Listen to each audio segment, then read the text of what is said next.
Good evening. Welcome to the February 11th version of the Downers Grove Village Council meeting. We're starting at 6 o'clock. It's a little early. We're going to do that for the next few weeks as we try and wrap up some work. As is our custom, please join me with the Pledge of Allegiance.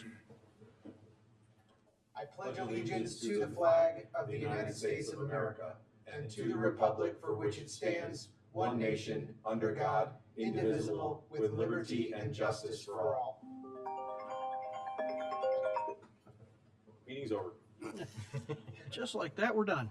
My apologies. Rose, would you please call the roll? Mayor Barnett, Here. Commissioner Jose, Here. Commissioner Sadowski-Fugan, Here. Commissioner Gilmartin, Here. Commissioner Glover, Here. Commissioner Tully, Here. Commissioner Davenport. Here. Welcome, everyone. It's good to see you over the weekend as well. Item 3 on our agenda is minutes of previous council meetings. Is there a motion? Mayor, I move that the council adopt the February 4th, 2025 regular meeting minutes and the February 3rd, 2025 joint meeting minutes as presented. Second. Any comments from the council? All in favor say aye. Aye. Opposed? Passes unanimously. Item 4, this is the public comments portion of our meeting. It's the portion of the meeting where public is welcome to comment on non-agenda items. We will have additional opportunities for comment at each agenda item. So if you're here and have something on your mind, come on down. Let us know what it is.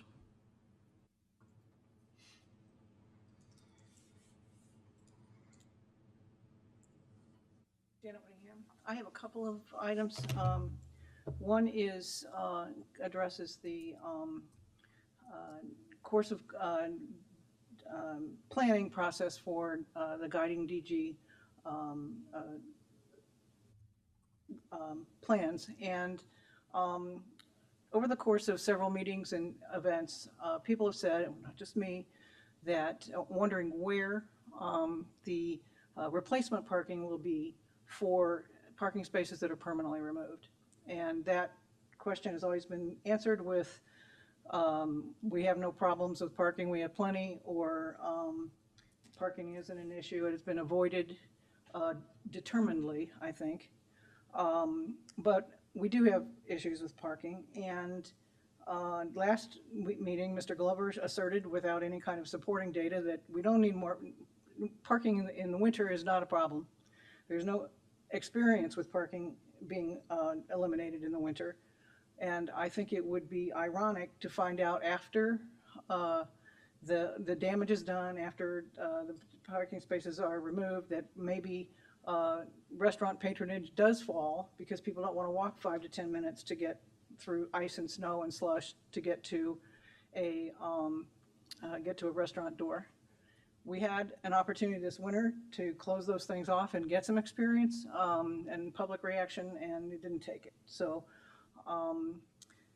I'm going to suggest that because we have 68 parking spaces in the garage that are permanently rented out to residents, because in many cases, some cases, the tenants are in old buildings that have no parking. In other cases, it's parking at Dash and other buildings that have been recently built, and the village does not require that the buildings have sufficient parking for their residents. If they did, you wouldn't have Dash and other building residents parking there. And I'm going to suggest that to recover permanently displaced parking, that for each on-street parking space that you eliminate, you should revoke a residential parking pass. So that the parking that's paid for and should be enjoyed by village residents is available to offset the parking that is displaced. So that is a suggestion I think that is worth considering. There's a second thing that I want to talk about, and that is that over the last month, so the municipal elections. They're upon us, and voting starts next week. The voting turnout for municipal elections is woefully low. A lot of folks don't pay attention, don't know there is an election. If they do, they don't know who the candidates are or what they stand for. There are a few opportunities, it seems to be, for the voters to meet candidates in person and ask questions and learn their positions on topics of concern. I think the village should sponsor one or more candidate forums for nonpartisan elections, the village for sure, and maybe Park District and school districts. This room is large. It has video and streaming capabilities. Such forums could increase voter turnout and would certainly help with voter education. It's probably too late for this election, but I wonder if such a forum for the village candidates at least could happen before April 1st. I think candidate forums for a village election should be routine because of an experience I had last night. I went to a Meet the Candidates event. It was advertised on a public social media and at events sponsored at the library, not by the library, but at the library, where the public was invited. It was held at a restaurant open to the public. The flyer said that the candidates would be accepting donations, but there was no definite requirement listed for any kind of minimum donation or amount given. I went to the event because I actually wanted to meet the candidates, whom I do not know. It's no secret that downtown and library parking is an important issue to me, and I wanted to ask the candidates their opinions on the downtown streetscape plan as it's iterated to date and its effect on downtown parking and the library parking. When I walked into the event room, I was asked if I wanted to make a donation of a suggested $50 minimum, which I could award to any or all of the candidates. I declined to make that donation. How do you know what candidate you wanted to support if you don't know what their views are? I did get to talk to two of the candidates, but as I was talking with them, I was literally accosted by one of the hosts and summarily forced to leave. He said that I shouldn't think I could walk in there for free, that the event was a fundraiser and I had to either give him $50 donation or get out. I said it was billed as a meet and greet for the candidates. He said, no, it was a fundraiser and there would be other opportunities. I asked where and when, but he didn't know and insisted that I leave. I would like to say, by the way, that the two candidates I spoke with asked me to stay, and both of them reached out to me today to apologize for the behavior of their host, and it was certainly not their obligation to speak for the behavior of somebody else. I do not know, but I think this kind of demand may have been illegal under the circumstances of a public candidate event. If it was illegal, that would be pretty rich coming from a crowd who's at least one of the hosts it yells loudly and accuses the library of illegality at every chance. If it was not illegal, it was at the very least bad manners and bad judgment. I think it showed a meanness of temperament that has become pervasive and highly destructive in our community. As I said, to their credit, the candidates with whom I spoke were not happy and asked me to stay, but they were not hosting and thus did not have the final say. I didn't speak with any other candidates. A public candidates forum hosted by the village would be available to everyone without a demand for a donation, and it would be a valuable service to the residents. And finally, I want to assure Jeff and Noel that I did not eat any of their appetizers. I wouldn't know if they ran out, but if they did, it wasn't because of me. So I didn't cost them anything. Thank you.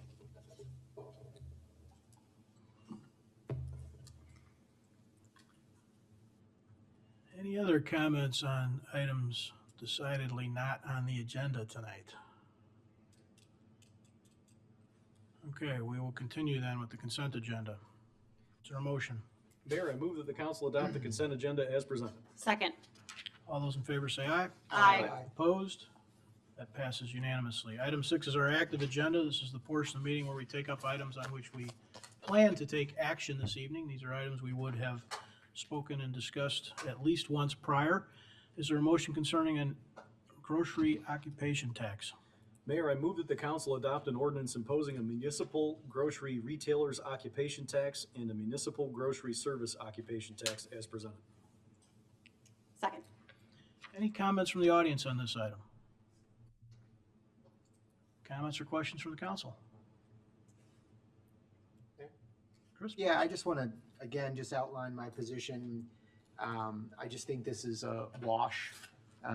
And since we currently already pay this through the state and see it as part of our grocery bills, it is also tax generated not just from the residents, but also shoppers outside of the village.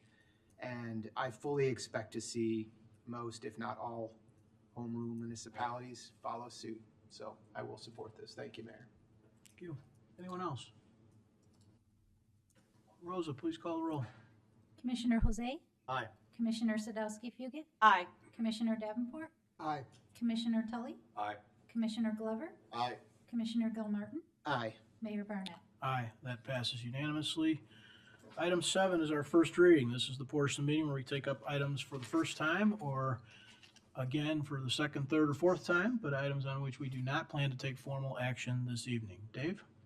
Thank you, Mayor Barnett. There are 4 items on tonight's first reading agenda, but 2 topics for discussion.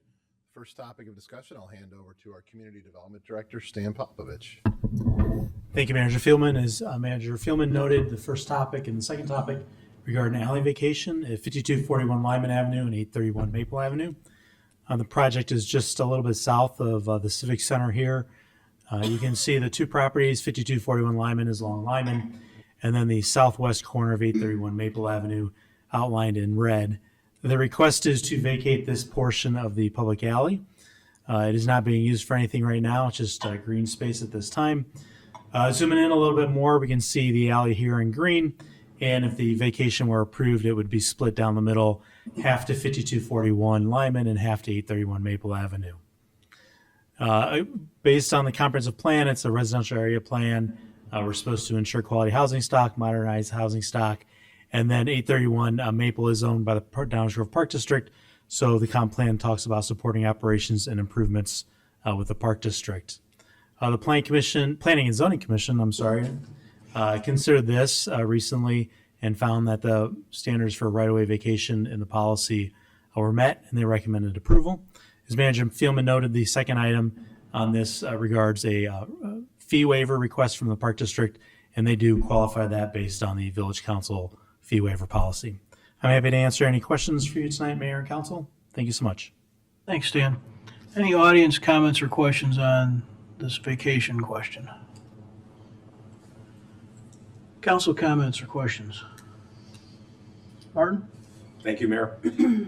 I think you've said it, Stan. It meets the policy, both aspects of it. My only question is why this request didn't come sooner.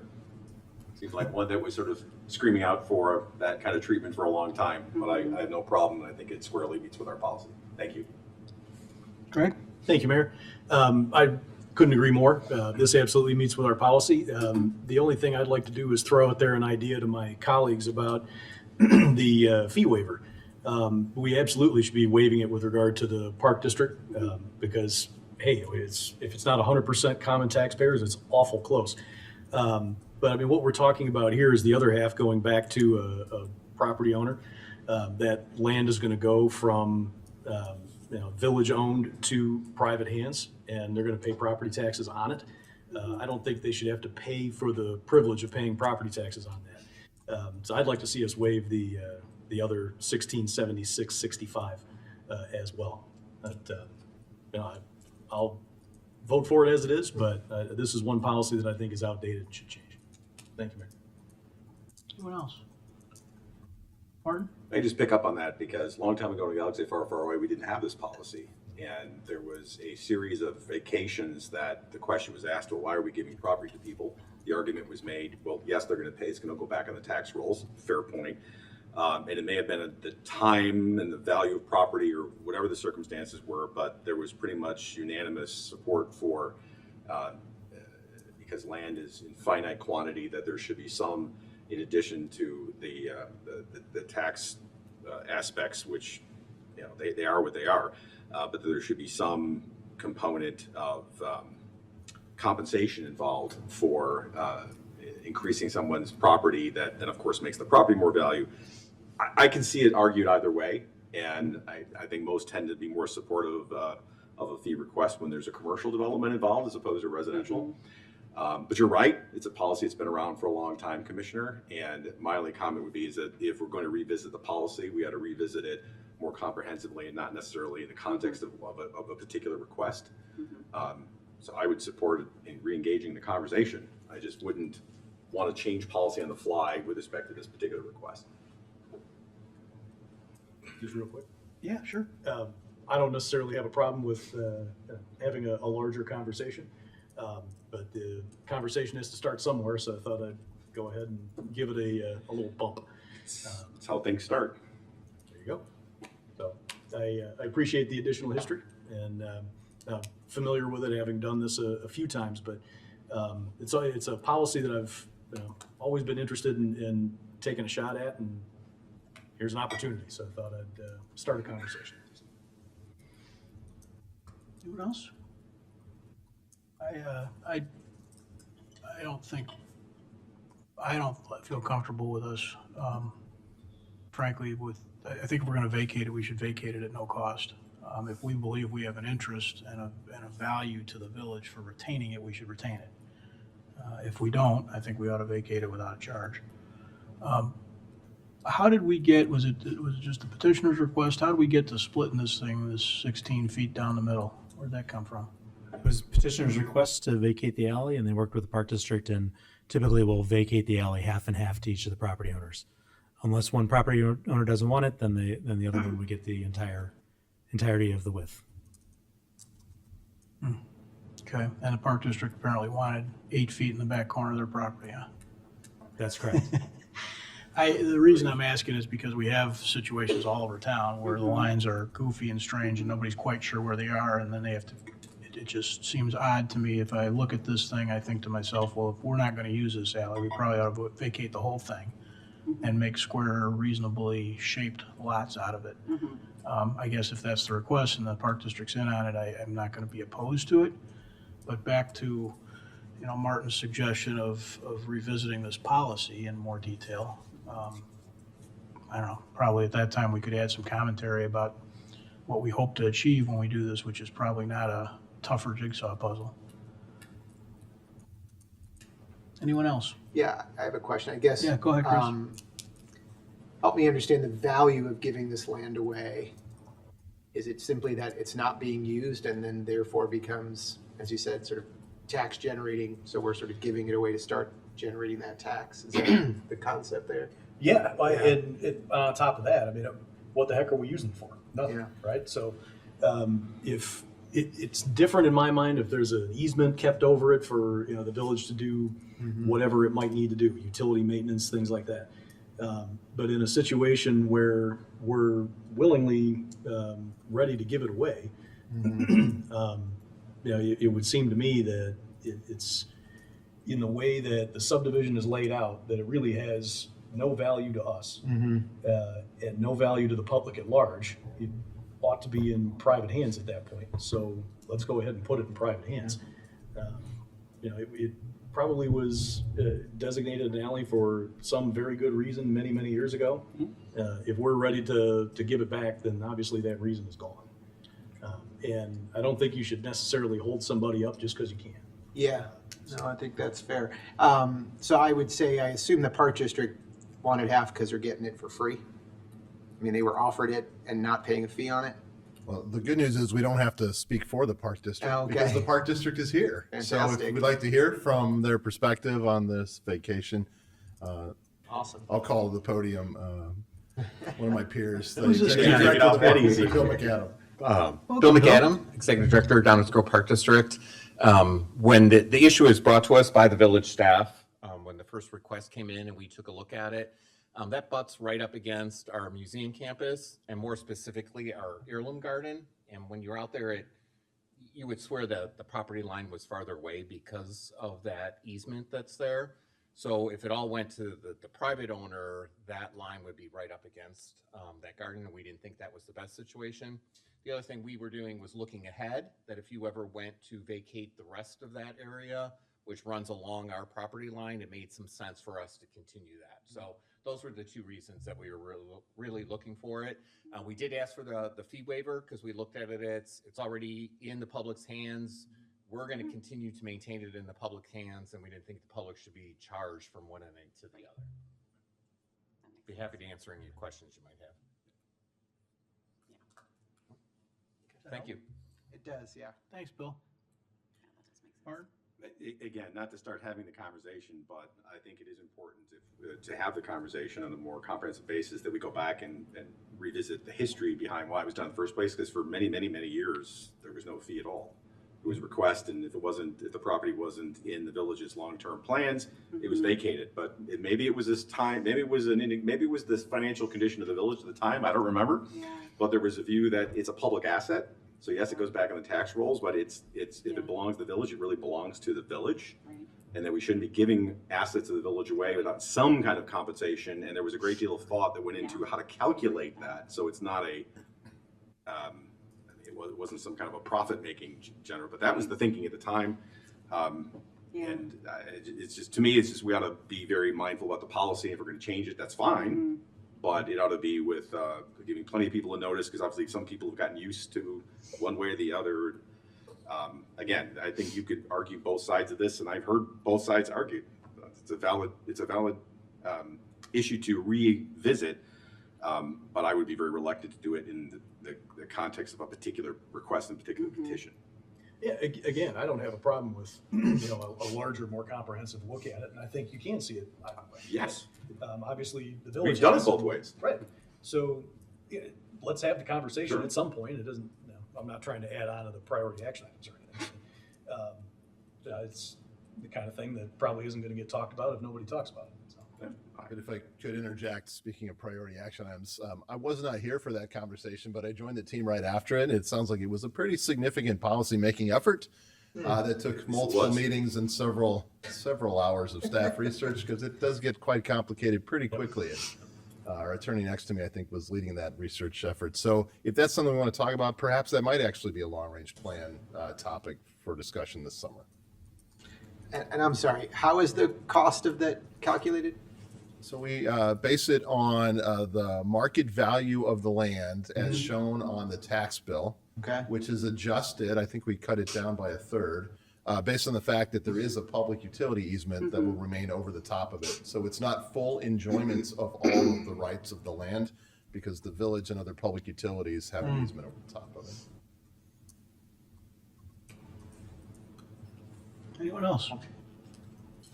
Just, I can see from the Park District standpoint too, they need to get at least half of the they either need to get half of it or all of it, because accessory structures can exist within 5 feet of a property line. And so if they didn't get at least half of it, it would potentially place an accessory structure too close to their heirloom garden, which, can affect things in terms of sunshine, shading, daylighting, as well as disturbance of the ground and water patterns as well. So, as far as the straightness of the lines and the zigzag sort of thing, I'm in favor of, as it's been, it either needs to be as proposed, or all of it should go to the Park District, in my opinion.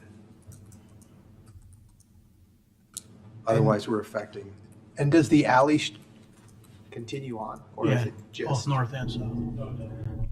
It So, doesn't- so the alley does not continue on Okay, The alley's not there. north or south, I mean, so this here has been vacated I guess, from here down to Randall Street. Yep. The alley does continue here and then go east to west at this location in that area right there.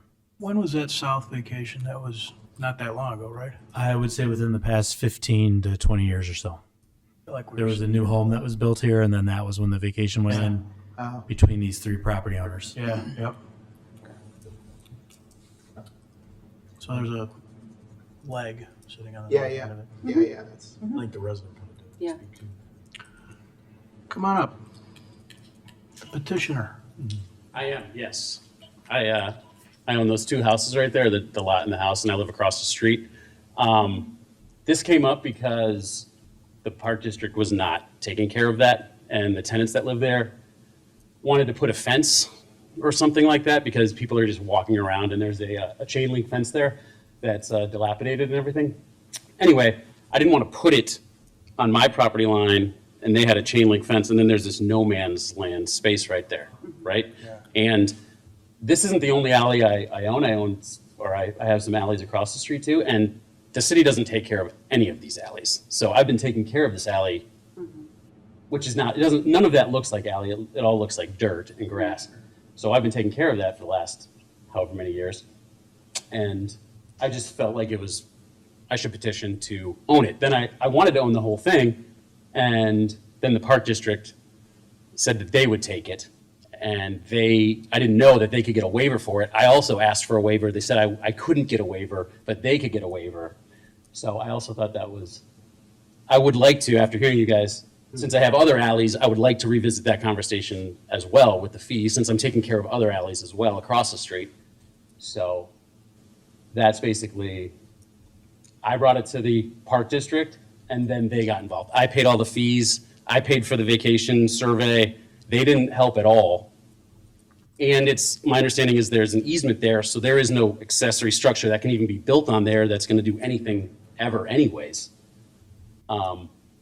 So the idea of giving that to the park district seems a little ridiculous to me. I'm just trying to take care of it and make it look better when they haven't done anything for however long. So that's basically it. And that's the story. So Okay. if I could ask to bring it up with the fee waiver for something, that would be great for the future, if not for this one. Thank you. Now you know why we had a policy.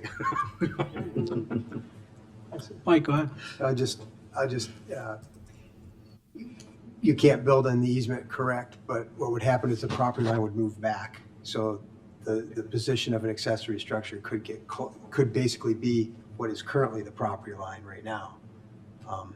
Once this is done. With the easement and property line in place, any accessory structure would have to be 5 feet further to the southwest. So there is an advantage that's created here. And, I think the Park District rightly concerned about some daylighting and what have you, but in light of the fact that someone else has been paying for all of the upkeep of this over time and surveys paid for and that sort of thing, I'd certainly be willing to entertain the idea of waiving the fee. Thank you. All right, we're going to talk about this again. Anybody got any additional comments or thoughts for tonight? Okay, move on. Thank you, Mayor. The next two items deal with cat declawing regulations. You may recall this was a new business item that was presented last month. Based on council direction, staff has determined that there is a state Senate bill which would prohibit declawing. It's working its way through the General Assembly process right now. We also determined that the city of Evanston passed an ordinance banning cat declawing in their community. And the village of Buffalo Grove recently encouraged the state to enact a cat declawing ban. They took that action via a proclamation. So staff is prepared before you tonight an ordinance, which if approved would ban cat declawing in the village of Downers Grove. We've also prepared a resolution, which if approved would encourage the state to take action on the same topic. So the village council may wish to consider a couple things. One is we could take no action at this time, wait and see what happens with the state Senate bill. The village council could also adopt the ordinance banning cat declawing in our village. Council could adopt the resolution encouraging the state to take action. You could adopt both of those, the ordinance and the resolution. So all options are on the table. We're happy to answer any questions that the council may have. Thanks, Dave. Any comments or questions from the audience on this one? Comments or questions from the council? Leslie, go ahead. Yep, since this was mine, just as a reminder, I know I said it last time, but it's been, I don't know, a few weeks, if not a month or so. The genesis of this was that, there had been a bill that had been in the House and died in the last state legislature. It's good to hear that it is going through the Senate because that's actually where it died last time around. And I know that there are a few folks in the House who would be willing to take it up again. But it is similar to what the Village of Downers Grove had done during the puppy mill discussion, that, trying to take a leadership position because this is the right thing to do. So for those who aren't familiar with cat declawing, it can cause pain, lameness in limbs, paralysis, susceptibility to disease, increased likelihood of biting because they don't have then the defensive scratching, litter box avoidance, which then can lead to increased likelihood of euthanasia of pets, increased likelihood of dumping them in, unfortunately, it often happens in our forest preserves, which can lead to an increase in overcrowding in shelters. You tend to see the litter box avoidance in senior cats, so then you see more senior cats in shelters, which are a lot harder to adopt out. And now as we start to see more issues with H5N1, unfortunately, there's another mutation that we're starting to see in dairy cattle. Cats are a big spreader of that. It can also have implications on human well-being as well. And now that we have all kinds of different options like behavior modifications, so offering plenty of scratching options, trimming and nail caps, we have a lot of alternatives that we don't have to use this anymore. So as I said, it would be nice if the Village of Downers Grove, similar like we did to the puppy mill scenario in 2019, it would be great if we could take a leadership position and ban it. But I would also be open to compromise to passing the resolution as well, because as we know right now, it is pretty rare in government to have a compromise. So I'm open to hear what my colleagues have to say, but that's all I have. Thank you, Mayor. Thank you. Anyone else? Chris, go ahead. Yeah, thank you, Mayor. I think the professional consensus on this is an outdated, inhumane practice. And I think for the most part unnecessary. I too view this as an extension of the work that the village did in passing the ban on puppy sales. And I think it's one of the advantages we have as a home rule municipality is to take action on these without needing the state or waiting for the state. So to me, I think this demonstrates our commitment to the humane treatment of animals, and I support both the ban and the resolution. Thank you. Martin. Thank you, Mayor. I remember very vividly the puppy mill debate when we had a packed room here, and we did take a leadership role in that, and was glad to be a part of it. So it is an extension. I have some concern about enforcement, which I just want to give some more thought to. Unfortunately, I haven't had a chance to do that. My concern, though, is my view is that we should either adopt an ordinance ourselves or not. I am not in support of a resolution because it's not this issue. It's resolutions generally. There are dozens of resolutions that we could bring forward. DuPage mayors and managers ask our community at least 2 or 3 times a month to bring a resolution forward, supporting or being against something. We could have all kinds of resolutions. We typically have not done that, except in very limited circumstances. I'm not saying never, just because there's 7 of us up here. There's DuPage mayors and managers. We could have all kinds of resolutions and not necessarily all agree on those resolutions or those topics, depending on one factor or another. I would rather act as a municipality and exercise our home rule on this issue or not, and not send a resolution. To me, that's not consistent with what we've done. I think maybe on LGDF, once in a blue moon, we've done something like don't take our money, but we just don't do that. And I fear it just then creates too many. Greg's got a resolution, Mike's got a resolution, Danny's got a resolution, DuPage mayors and managers has a resolution. And as a member of the legislative committee, should I be bringing these up every week? I'm obviously exaggerating to make a point here. My point is, I think we should act on the ordinance and not do a resolution. So I am against a resolution, not because of the subject matter, but because I think just resolutions themselves get messy. If we feel strongly about this, I think we got to act and either enact a ban or not. One thing I'll throw out is with the timing of the state. And obviously, if the state acts, then that supersedes whatever we do. One thing we could do, and I don't know how long this is going to take, but one thing we could do is pass it with an effective date that's later on to see what the state does, because that would send a message. Sure. But also avoid my issue with resolutions. So I throw that out as another option. Yeah, and I am open to, changing the timing. And that way, if the state acts, then it becomes moot. And in terms of enforcement, I would imagine it would be much like most of our code enforcement. Complaint-based, yes. Exactly. Fair enough. Greg? Thank you, Mayor. I'm in favor of the ordinance. I won't repeat what's already been said. My colleagues have said it well.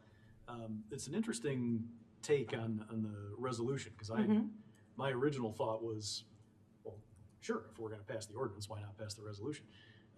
But you make a good point, Mark, about the fact that there's probably a million different topics we could end up passing resolutions on, so. Well, and passing the ordinance is actually more effective. Sure, because- Well, exactly. I agree with you, yeah. And it Want got to send a me message, thinking, that's the way to do it. I well, agree. and it got me thinking, you could transmit it in the same way you could a resolution, right? And it's, Send to it me, off more to our powerful. legislators Yeah, and- I agree. Absolutely. So, yeah, get off the sidelines here, It's- to come do this. Yeah, yes. Mike? So, Question for staff. How closely does the proposed ordinance align with the current Senate bill? It is aligned with the Senate bill, Okay. including the fines and the fees. Yep. We mirrored the Senate bill. Yeah, I previously thought that maybe we might, pun coming, pause and wait for what the state might do. But that was bad, I know. that was That's right, bad, okay. Joe. I'm here for that one. But I, let's take a leadership role, let's pass the ordinance and move on. Thank you. Anyone else? I got a couple of questions. As I sit here today, I'm not in favor of this at all. I frankly think it's beyond our scope, and it leads many, many other places. There's a lot of pet, I guess if you want to use the word to put it in its worst possible context, mutations that are done that are way beyond cat declawing, and they're all similar. They're typically owner-driven for a variety of reasons, some being aesthetic, some being health, some being performance. They go way beyond just cat claws. And I'm just not interested at all. But I want a couple of questions. One, I think, is do we have any reason to believe that this is being done in Downers Grove right now? Is there a vet here doing this? We should probably ask them, at least understand what the scope is. I made a couple of calls. I did too. I got no, they're not. Yeah, I suspected that. And then the other thing, help me get the right context, with the puppy mill ordinance that we passed, what we did there was prohibited a use, right? How did we do that? What was sort of the vehicle? It was very similar. It was a very similar vehicle. It was an ordinance prohibiting the sale of. So it was the sale of the, Right. okay. Yep. All right. Yeah. Okay. All right, any other, Chris, go ahead. Yeah, I would just say in terms of whether their vets are doing it here or not, I think there's an argument that a vet could move in next Exactly. week and start doing it. So while I understand the notion that maybe it isn't being practiced, I think it sets the law that it shouldn't be and can't be here. So I think there's a difference there. In terms of the resolution, I think it's a fair point. However, I think we've got something trying to make its way through the Senate, and if it's important enough for us to pass an ordinance on it, I think it's important enough to make a formal message in a resolution. So I think it is more important to pass the ordinance, but I think I still see value in the resolution. Thank you. Anyone else? So I think it makes some sense to have ordinances that align with best practices. I agree. So there's that. But I kind of share Commissioner Tully's view on the resolution idea here. I'd rather take action or not. So, Yeah. My personal preference would also be to take action, yeah. And to Commissioner Tully's point, if, maybe January 1st, 2027, knowing that it's January 2026, it gives us a good amount of time and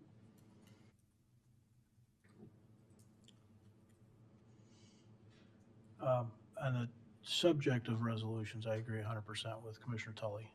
We see that too on resolutions, we see it on proclamations.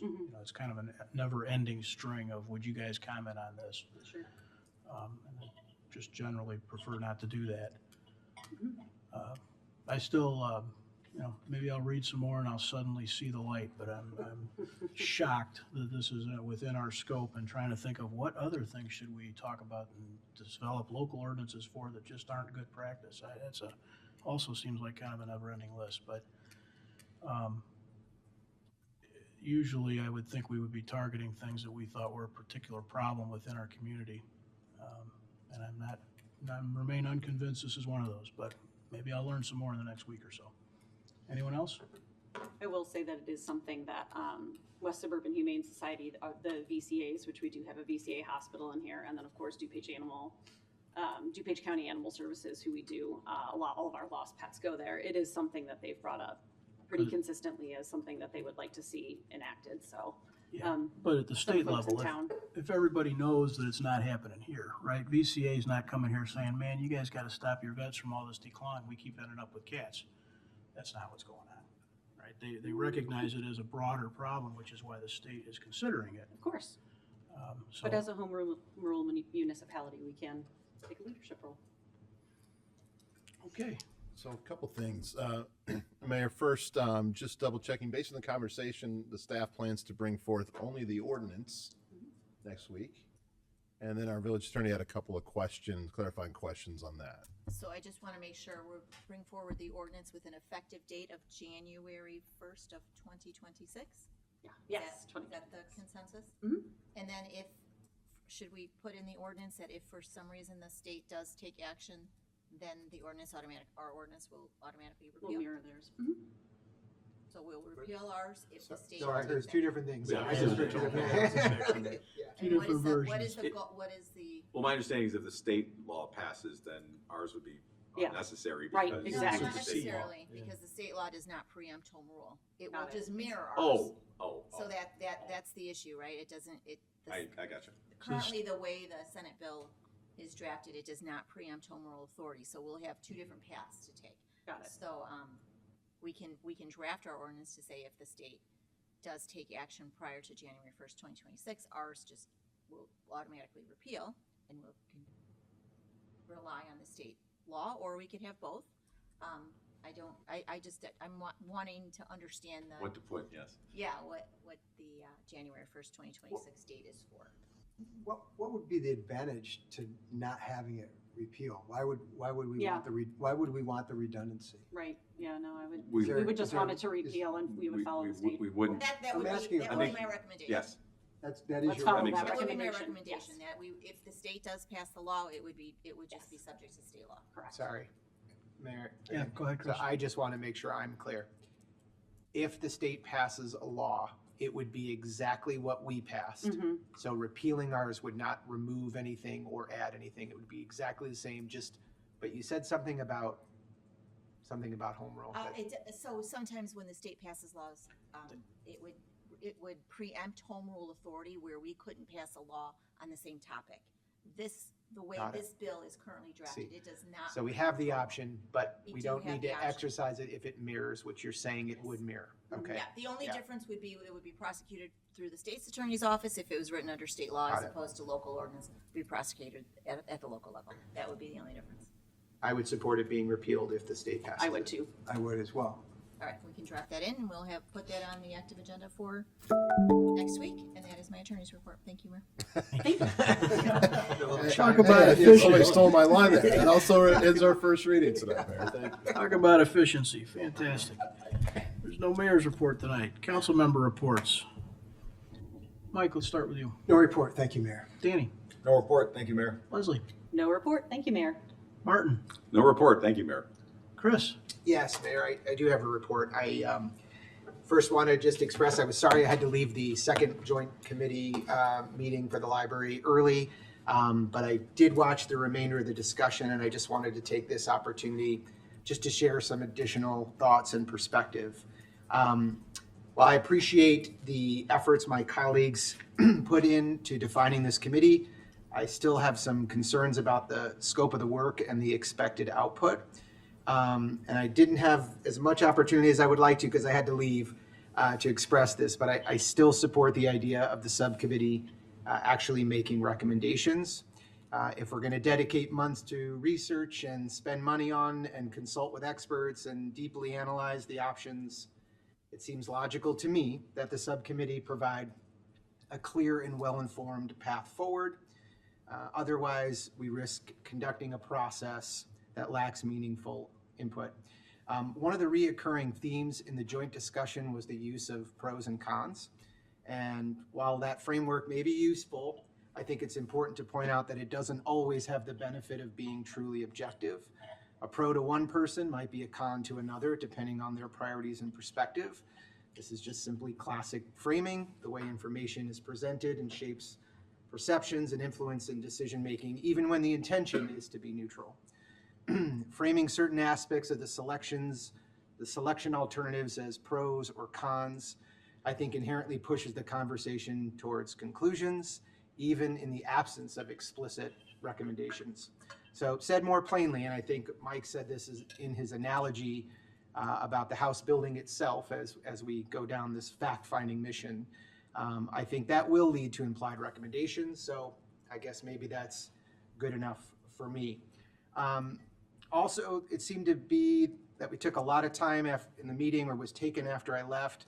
I just want to directly address the argument that anything more than simple fact-finding would somehow cede power of this body. I wholeheartedly disagree with that assessment and that premise. A subcommittee that studies an issue and presents recommendations, whether direct or implied, is not taking authority away from the council. It's informing the council so we can make a more educated decision. A recommendation in no way binds the council to any particular decision, but it does allow us to make better use of the expertise and the time we are committing to this process. If we're going to put the work in, we should allow the work to help shape our discussions in a meaningful way.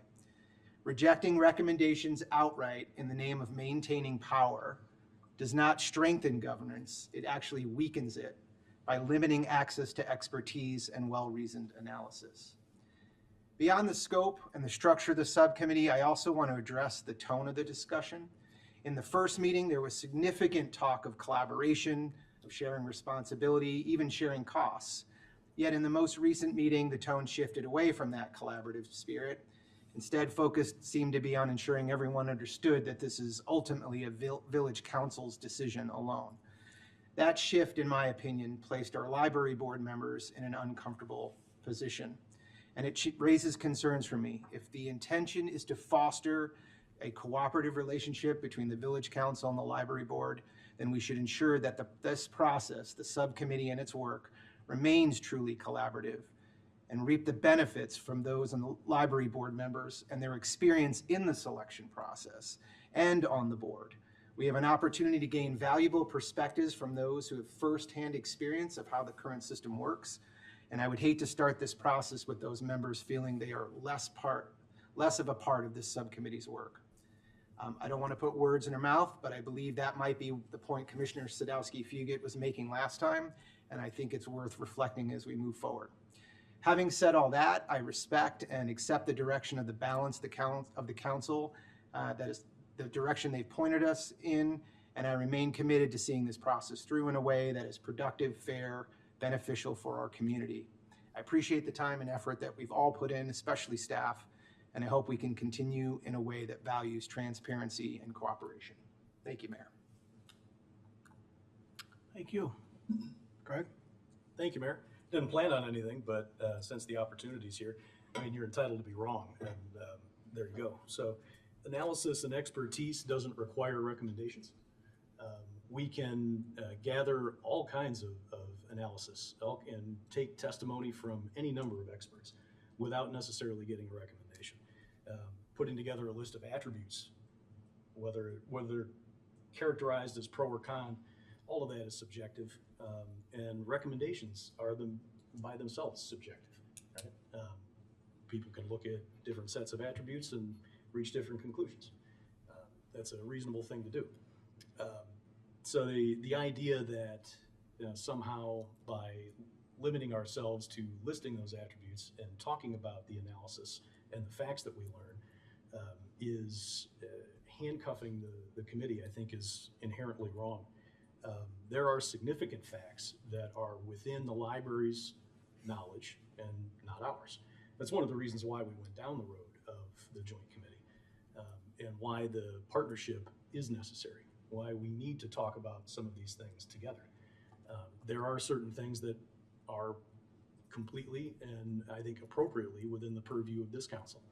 And sharing the authority on that, whether it's the recommendation that I think the community would reasonably expect would be followed, and if not followed, then they'd have to be given pretty good reasons for it, is a reasonable thing. So I don't need to rehash the entire meeting, but was surprised and disappointed at the report tonight. Thanks, Mayor. Feeling is mutual. Well, there you go. It's a subject that, if there's a good thing to be said, it's that people actually care enough to be seriously interested in forming an opinion. What I hope doesn't happen is a continual rehashing up here of past meetings. That's just really bad process. We have our meetings, we sort things out, we move on. Rehashing them here, rehashing other meetings that are to come, whether they're subcommittee meetings of this group or any others, I think is a mistake. Unless we plan to put an agenda item on that everybody here can prepare for to relitigate something, then somebody at least is at a disadvantage up here, and that's something we're trying not to do. I wholeheartedly disagree with many of the things that were just said. Didn't prep for it, so that's all I've got for the moment. Just kind of disappointed by that, Chris. It's one thing to suggest some things you wish might have been included. It's another thing to criticize and suggest things about context for a meeting you weren't even mostly part of. That's not fair. With all due respect, Mayor, that's exactly why, because I did have to leave early and had actually given and asked for the opportunity to comment based on what I saw in the balance of the meeting. Which should have led someone to say, maybe I should sit back and take it all in instead of determine what I think the tone was at the meeting I wasn't at. Dave, let's start in with you, manager's report. Let's move on. Thank you, Mayor. Tonight's manager's report has two agenda items. They are both related to our Guiding DG suite of projects. We will start with a discussion of the active transportation plan. This is formerly known as the Enhanced Bike and Ped Plan. I'm going to turn it over to Community Development Director Stan Popovich, but I also wanted to point out that even though they're not on the screen, I believe Aaron Tooley and perhaps Jackson Marvel from Baxter and Woodman, who've been working in a lead role on the active transportation plan, are also here remotely at this meeting. So Stan Popovich. Thank you, Manager Fieldman. Good evening, Mayor and council members. As Dave mentioned, Aaron and Jackson are on a Google Meet behind the scenes here and able to answer any questions as we get through the presentation. So tonight we'll be talking about the project description and village council direction up to this point. We'll provide a project status update and process. Review three options. We're looking for council direction tonight. We'll present the option with a complete what's possible, a staff option, and then a staff plus share options. At that point, I'll turn it over to the mayor that we can have some council discussion, and then I'll go back and highlight the next steps that we're going to undertake. So when we looked at the guiding DG and the priority action description deliverables, these were some of the key points. We were looking to enhance and update the 2013 Bike and Ped Plan, transform the village into a pedestrian-first community. What that means is not just pedestrians only, but all users of micromobility, safety for all users, and balanced interests. Looking for policy to drive decision, design, and plans. Address trade-offs, and I think one of the big things we heard from the council was implementability. A clear vision of what is feasible and the strategic implementation moving forward. To date, we've been working on this about 13 months or so, from a kickoff meeting in January through a What's Possible presentation in December, with various opportunities for public input throughout. The work to do is council direction on preferred active transportation option, implementation strategies, and then a final preparation of the plan. Tonight, we're looking for a preferred alternative to go on. What you'll see tonight are three options. Don't feel like we have to take one of the three options. We can mix and match, sort of, I guess I would say, a buffet maybe, where you can take elements from one and add to a different one, remove pieces, just figure out what you like, what you don't like, and let us know so we can come up with a preferred option for Baxter and Woodman to move forward with as well. But keep in mind, again, mix and match. If you like something on one map, tell us to put it on the other one and let us know. Here's a schedule. You can see we're here in February. We are trying to get this active transportation plan completed in April, so that's why we're looking for a clear direction tonight. So first, we'll go over the complete what's possible option. This was presented back in December with Baxter and Woodman. They did a whole bunch of work on this and really great what's possible options here. It included 4 north-south corridors, 5 east-west corridors, improved connections to some of our places where people want to be, Morton Arboretum, Midwestern University, and the Southern DuPage County Regional Trail. It provided 133 segments. It included a downtown bike-friendly zone. Since that meeting, we've included that and expanded that over to the Fairview area as well.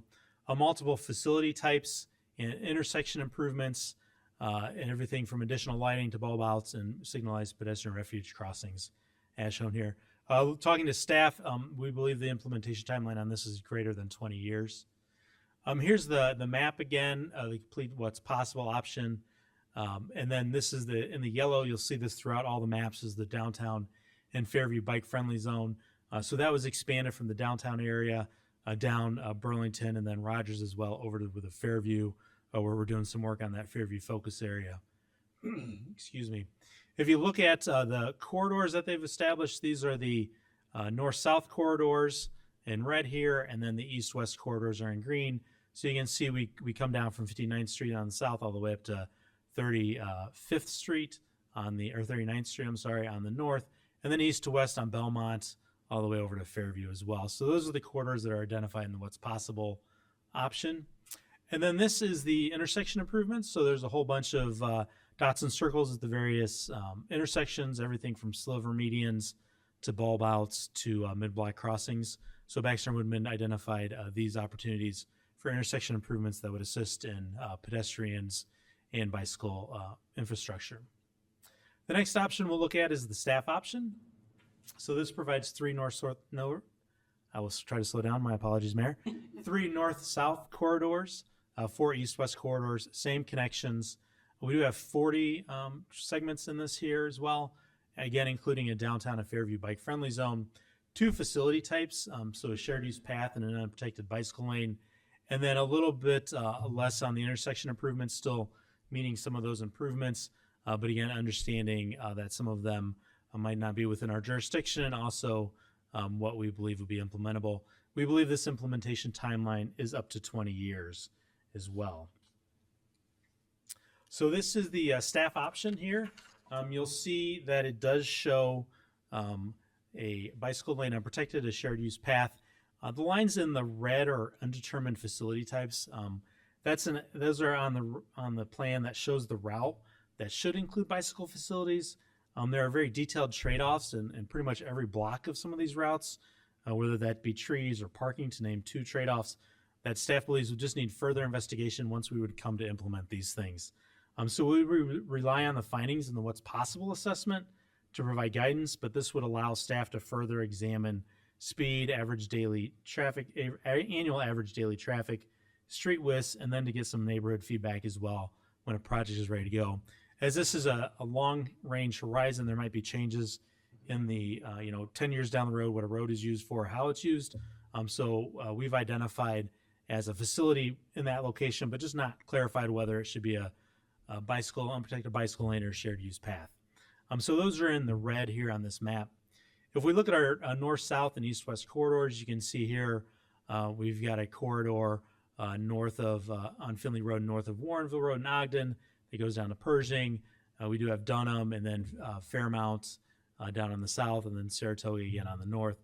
And then our east-west corridors again here go across the village as well. And you'll also notice on this map and other maps, the asterisks are connections to neighboring communities. So in all of these plans, there are shown connections and where we can make those connections to either trails or other neighborhoods that are outside of the village. And then with the intersection improvement map, this was also cleaned up to coincide and coexist with the staff option for intersection improvements. So you won't see as many dots on here as some of this is based on where the staff option for the active transportation routes are. The next option you'll see, our third option, is a staff with Sharrow's option. So in working with Aaron and Jackson at Baxter and Woodman, and understanding that Sharrow's may have a part in the system, this third option was developed. As discussed in December, Sharrow's would come with additional enforcement, additional street markings, and additional pedestrian and bicycle lighting.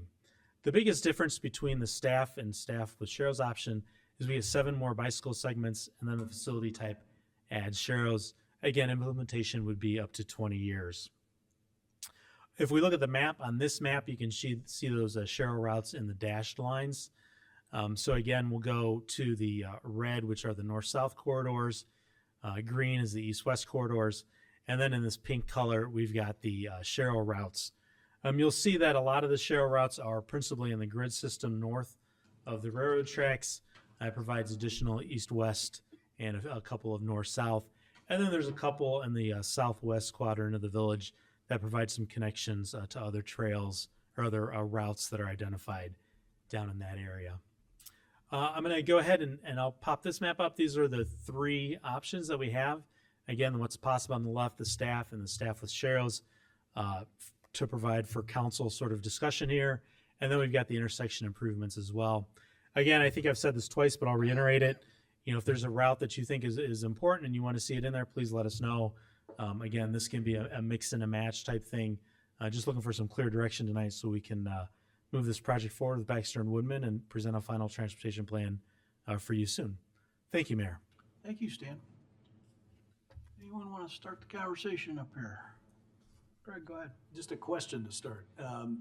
The undetermined facility type on 67th Street. I'm wondering what kind of options you're looking at there and what the factors are that are weighing in different directions. So thanks, Greg. I want to emphasize something that Stan talked about earlier. The staff perspective on this is it starts with excellent work on the what's possible. Right? We talked about that in December. Staff prefers shared use paths or unprotected bike lanes, and so what we're saying is those on undetermined, we would take a deeper dive and look at all those factors. But it's most likely that we would be recommending one of those two types after that analysis. Yeah. Thank you. Anyone else? Leslie, go ahead. I don't have any questions, but you want me to start with, are we doing comments yet? Yeah, for sure. Okay. My preference would be the staff option. As I've said previously, I prefer not to use Sherrills. I don't really think they help with safety at all. And if we were to use them, I would really only prefer to use them on fairly quiet residential streets. And I don't know that we're going to get a value on them where they're suggested here. So I would be in favor of just the staff option. I would still like to see the what's possible as an appendix in this plan, though. I really don't want to lose all of the excellent work that has been done on this. So I want to have that somewhere, but I don't think that should be our plan. I would just like that data to exist as an extra in this plan somewhere to show how we got here.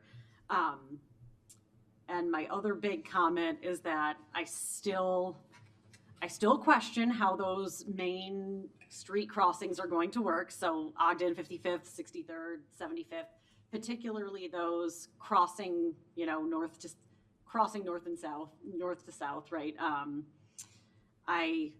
I don't know how we're going to make those safe, but I will be interested to see what some of our options are. I know we've talked about that at length on our one-on-ones, and I'm still curious to see what we can do in those areas. But overall, I'm really happy with the staff plan and would like to see that one moving forward. Thank you, Mayor. Mayor, if I could just interject, we want to echo the excellent work and analysis that really went into what's possible. I mean, that's really what that was just a complete detailed analysis of just so many different things. We do think it has tremendous value as an appendix. One of the reasons is if we ever have an opportunity for particularly one of the bigger projects that may not be represented in whatever plan the council directs, we may lose a funding opportunity if we don't have some reference to it in a plan like this. So this what's possible not only will direct some of our decision making on things we haven't come up yet, but it also leads us to a better outcome on potential funding opportunities. So we intend to, if directed by the council, we think it's a good idea to keep it as an appendix because it has a lot of value. If it's appropriate, perhaps the folks at Baxter and Woodman could comment on just the techniques and recommendations for approaching those major crossings. Mm-hmm.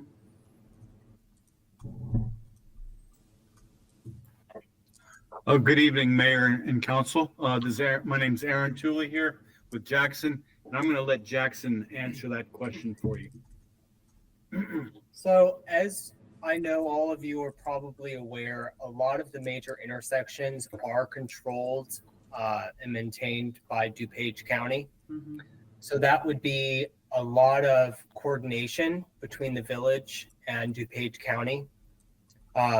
For the most part, what we have identified is curb radii reductions to slow vehicles down that are turning. We've also identified multiple opportunities where there could be pedestrian refuges. We've also identified crosswalk pavement improvements for nighttime and daytime visibility. And then we also recommend that starting on all village signalized intersections and then potentially expanding to all other intersections that are signalized, a pedestrian leading interval signal timing as well. Thank you. Do we have any, are there any examples where, DOT in particular has accommodated these kinds of things on, 63rd Street-ish kind of environments? So I can't point to one off the top of my head. However, we've been in discussions with DuPage County staff on intersection improvements at Oxford and Maine in the last couple of weeks. And they've indicated through a series of meetings that they are aligned and are thinking that the types of things that Baxter and Woodman has recommended. So they're not to a point to design them yet, but that spirit of cooperation and the dialogue is certainly happening now, and we're hopeful that those kind of improvements can be made going forward.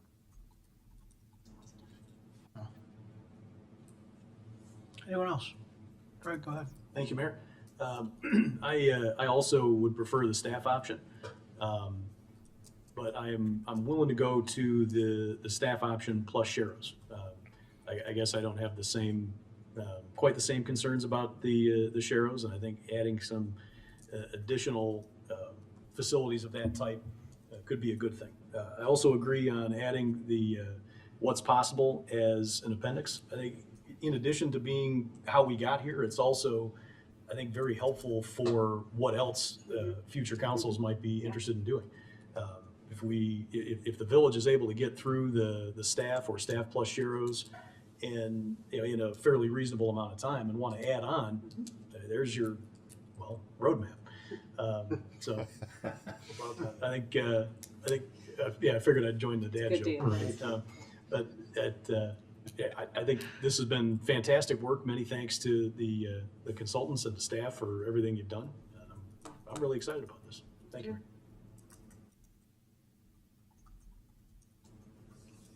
Anyone else? I got a question. Might be a Baxter Woodman question. So on the intersections, what are we talking about? I mean, obviously I can read the map, but I'm interested in more sort of lay terms, right? So replace, add curb ramp, upgrade, add crosswalk striping. There's 100 miles of choices within those descriptions. Are we talking about sort of as Jackson was describing, bump outs, islands, pavement markings that are, I think we talked at one point, I know I mentioned, and it seemed like there were some head bobs on, branding, welcoming intentions as far as designs of these intersections. Is that what we mean when we say add curb ramp, add crosswalk striping, additional lighting?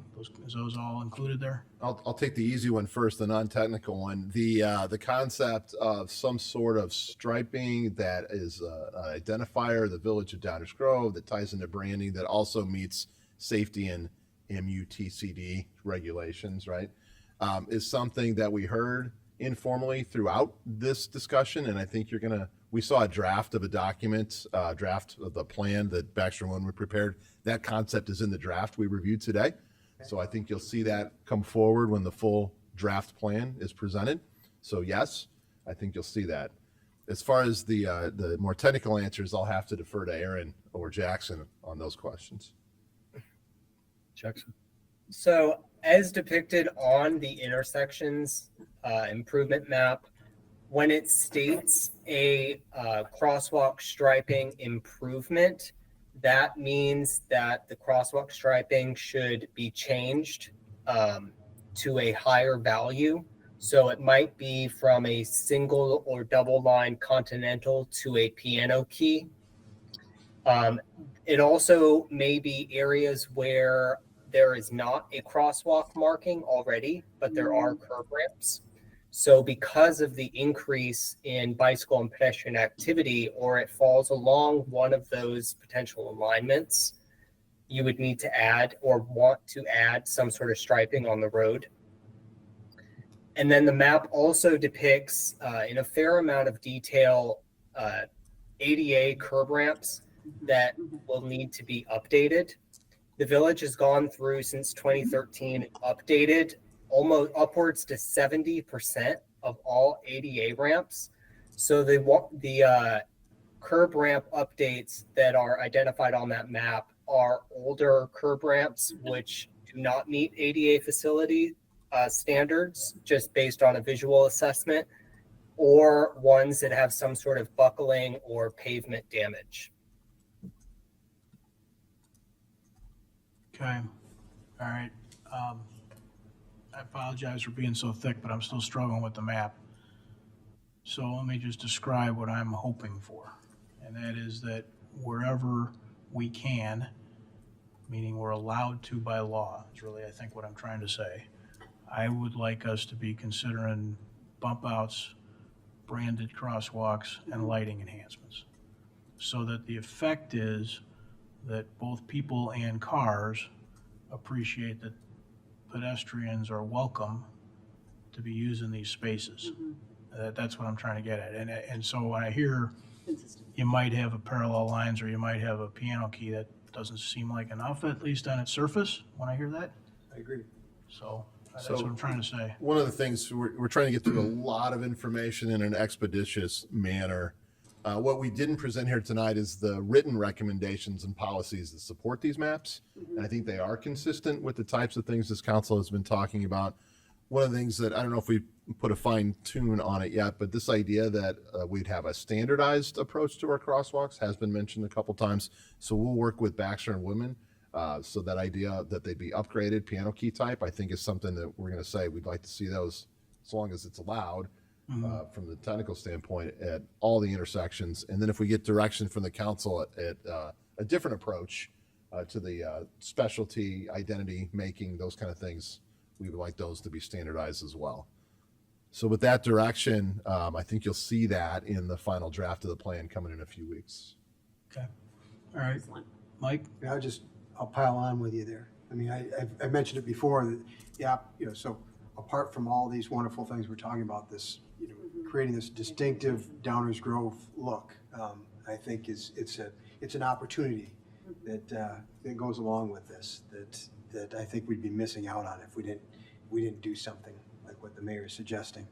So, how we're doing those crosswalks, that lighting, those curb bulbs, that whole appearance, it's something that I know I'm in Downers Grove just because of my environs. I can tell this is something that sets us apart a little bit. So there's just it's almost a marketing opportunity with this, right? That I think we'd be missing out on if we didn't take advantage of it. And yes to the what's possible appendix, and I am a yes to staff plus Cheryl's option. That's where I'm at. Thank you.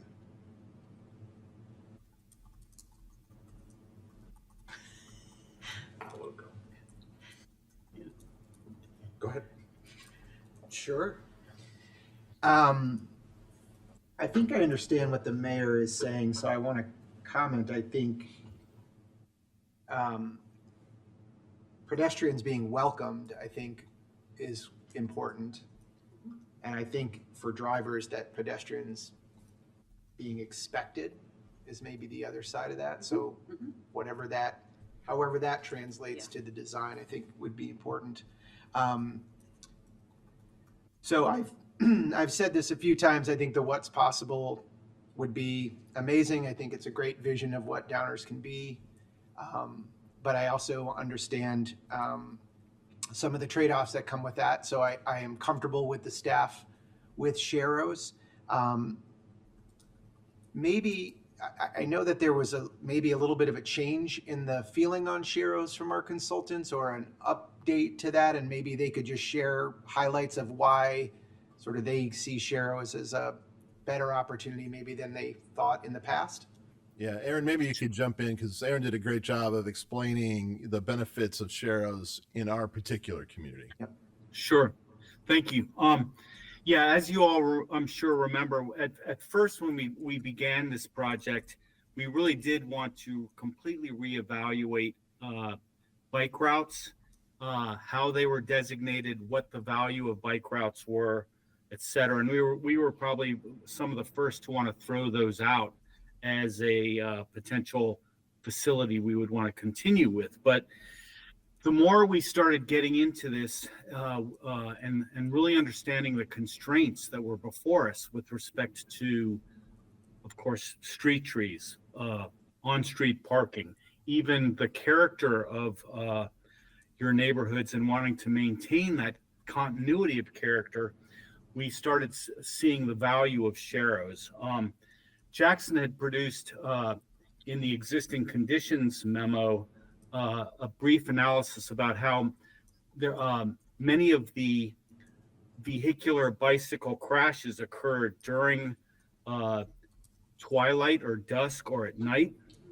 And so that started making us think more about how we could further regulate Sharrows to where they were of value as a key facility within this whole network. And so we had provided a position paper to staff whereby we were recommending that if we were able to continue with the Sharrows as a key facility,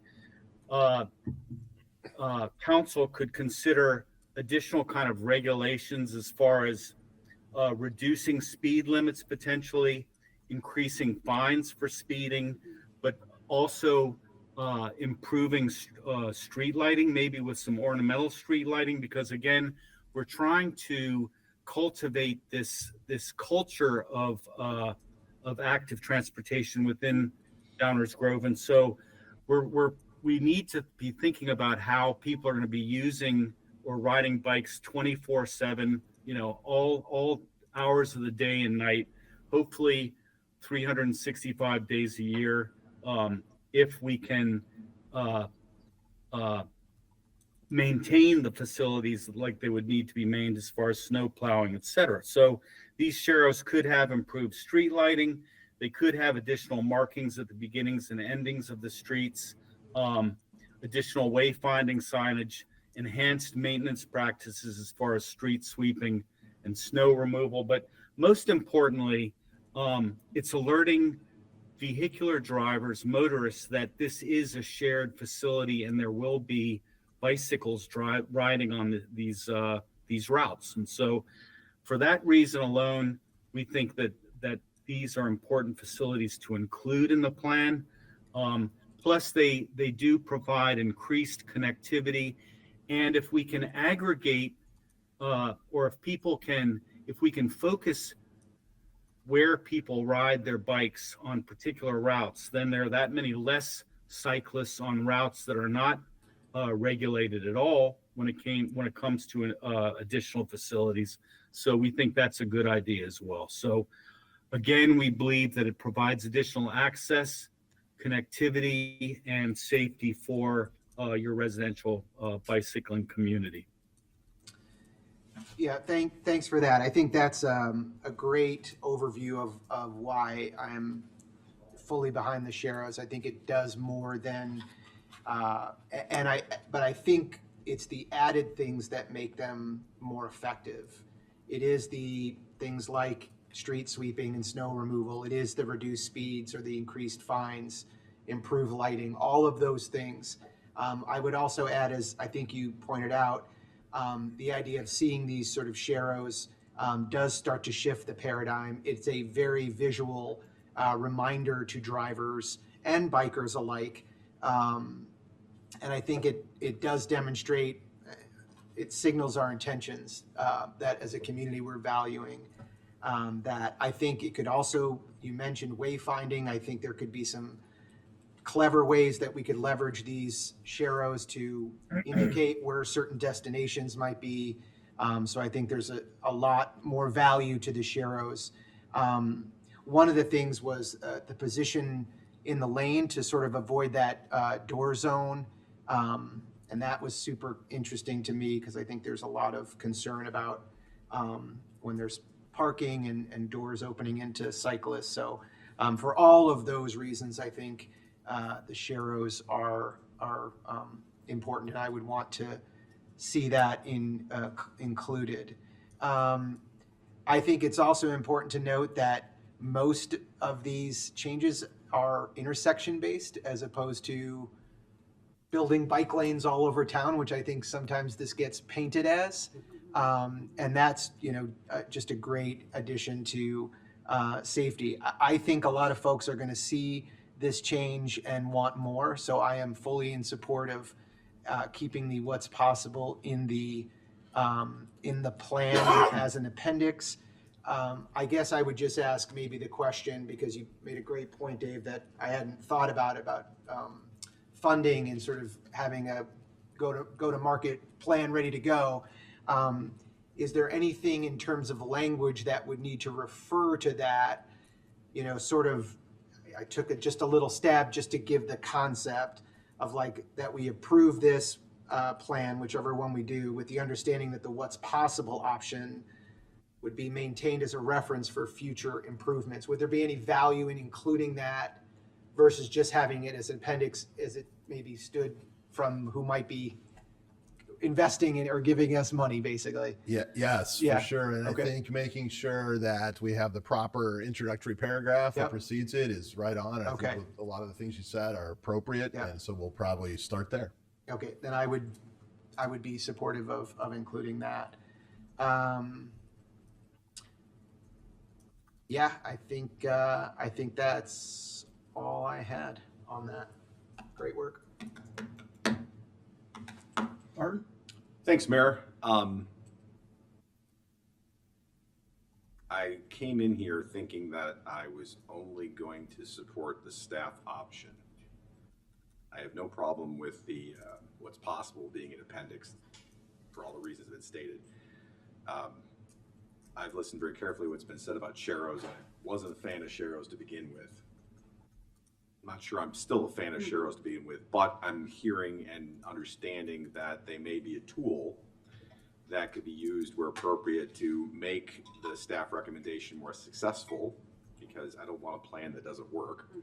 And if it's another tool in the toolbox that will help it work in some places and with other measures maybe ameliorate some of the concerns I have about sharrows generally, I'm more open to it. I'm also very pleased to hear that having sharrows as a tool in the toolbox may avoid other things that I'm concerned about in terms of altering the character of neighborhoods, removing mature trees, the list goes on and on.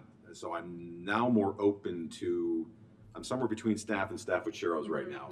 But I appreciate the explanation and the comments from my colleagues, as well as Aaron, as to how they would be used. And I think if appropriately used and used, I was going to try to make a pun there, but I'm not going to do it. Sparingly with the sharrows, if the sharrows are used sparingly, then I'm more open to it than I was before. So definitely put me down for staff option. What's possible is appendix, but I'm more open to sharrows now because I see how they could be used to actually address some other issues. Mayor, if I could, yeah.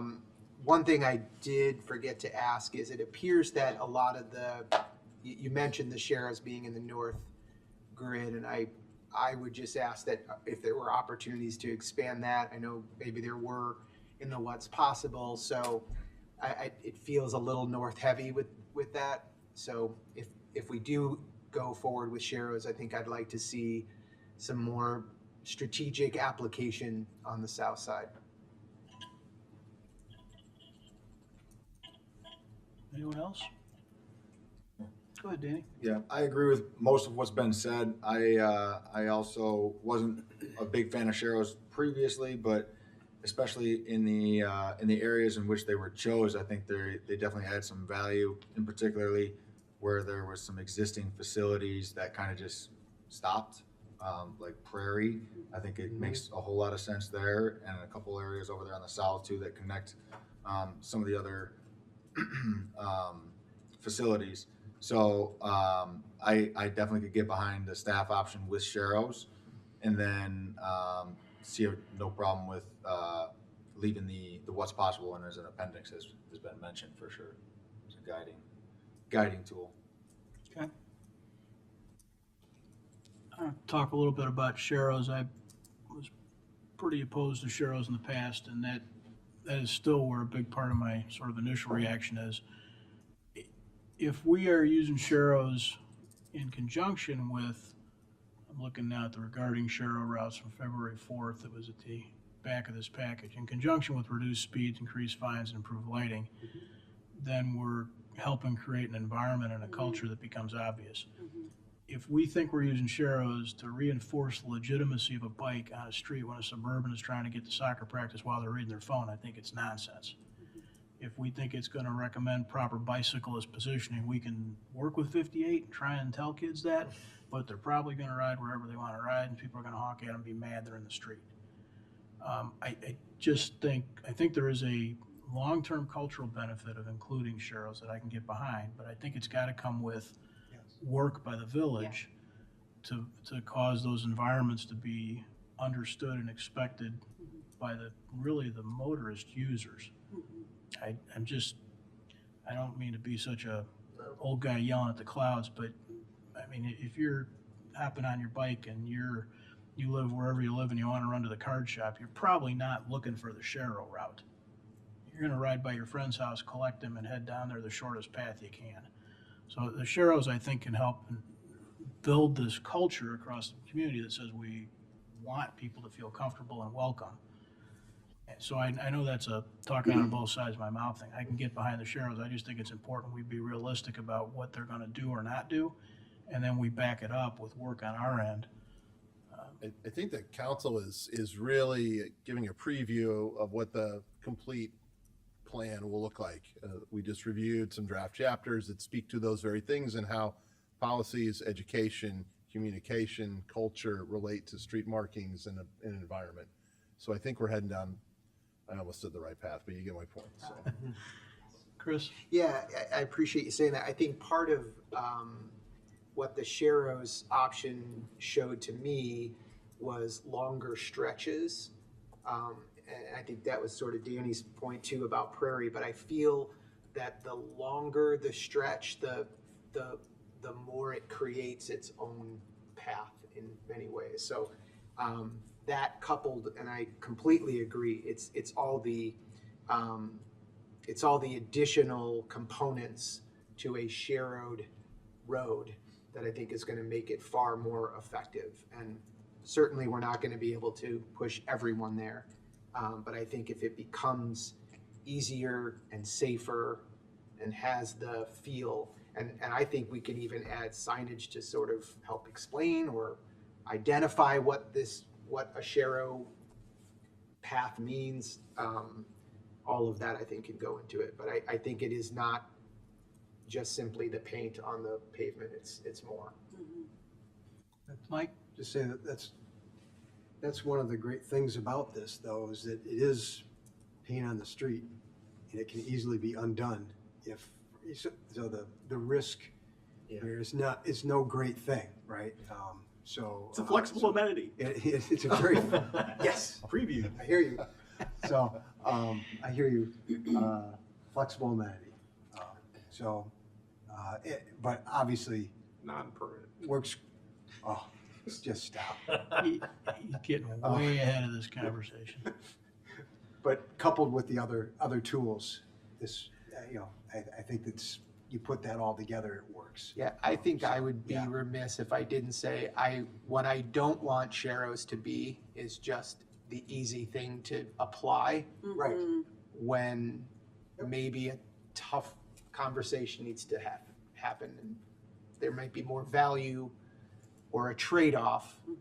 And I just don't want the Sharrows to be just a default, like, oh yeah, paint the street and move on, Yeah. personally. If I might just ask, the difference between the staff and the staff Sharrows, there were seven additional, yes. Yeah, so shown here in pink. So there's 5 on the north side, 2 east-west, or 3 east-west, but there's a break because of the high school there. And then 2 north-south. And then on the southwest side is really just some connections between some other bike routes, bike improvements there that would just connect some other ones. It's not a lot. Any thoughts on south? Sorry, south side, anybody? Thoughts on south side? I'd rather stick with what's being proposed right now and see how it goes, and like anything else, we've got, things can progress, right? We've got the what's possible plan. Yeah. Which is, sorry, just a great point. Sorry for the interruption. One of the things we do as a regular course of our other plans is talk about them on a recurring basis. So, we get 2 or 3 years into this. It's a great time to assess, reassess, and see what's working, what needs to take a look at. So, Thank you, Mayor. I just wanted to highlight something that you said about the culture shift. Is one of the things that is going to be crucial to the success of any piece of this is going to be that people actually respect the facilities that are on the roads and the people who are on the roads, whether they're on a bike or on a micromobility device or driving a Suburban while texting and on their way to a soccer practice. And I think we've seen some of this really expand post-COVID. People are blowing more stop signs and driving faster and angrier behind the wheel and what have you. We need people to drive like it's their neighborhood and they're passing their neighbors, and ride their bikes like they're going to be passed by their neighbors in their cars. I hope that the culture change is real and significant when it comes to behavior on the road. Thank you. Danny, go I ahead. just have one question, because you mentioned lighting a couple times, and I feel like in the staff option, there wasn't as much lighting added, especially like, I thought in particular, because we've been talking about Rogers being the connection between downtown and the Fairview corridor. Maybe we're going to talk about that in that discussion, but I would, or maybe we feel there's adequate lighting there, but I would also like to see more lighting on that, which kind of creates or entices people to make that trek from the downtown to the Fairview corridor. Yeah, that is identified on the in the streetscapes plan, and we're gonna, because we're talking about the streetscapes last week and active transportation this week, we'll take those and combine those. So in the final document that you see, you'll see those same lighting identifications that are in the streetscapes plan identified here on the intersection improvements plans as well. Anything else? Dave, you feel like you've gotten good information? this is fantastic information. I feel like we have enough information to have Baxter and Woodman draft a complete plan for council review. We're going to try to get that done in the books before April. So this is exactly what we were looking for. Thank you. All right, thanks. Thank you both. Okay. Jackson and Aaron, thank you too. Thank you all. Good to hear from you. Oh, we'll go. I think I already covered next steps, Stan, but just in case. Yeah, so Jackson and Aaron will start preparing implementation strategies, and then the idea is to present the draft transportation plan to TAP in March, and then come back out to the village council in April.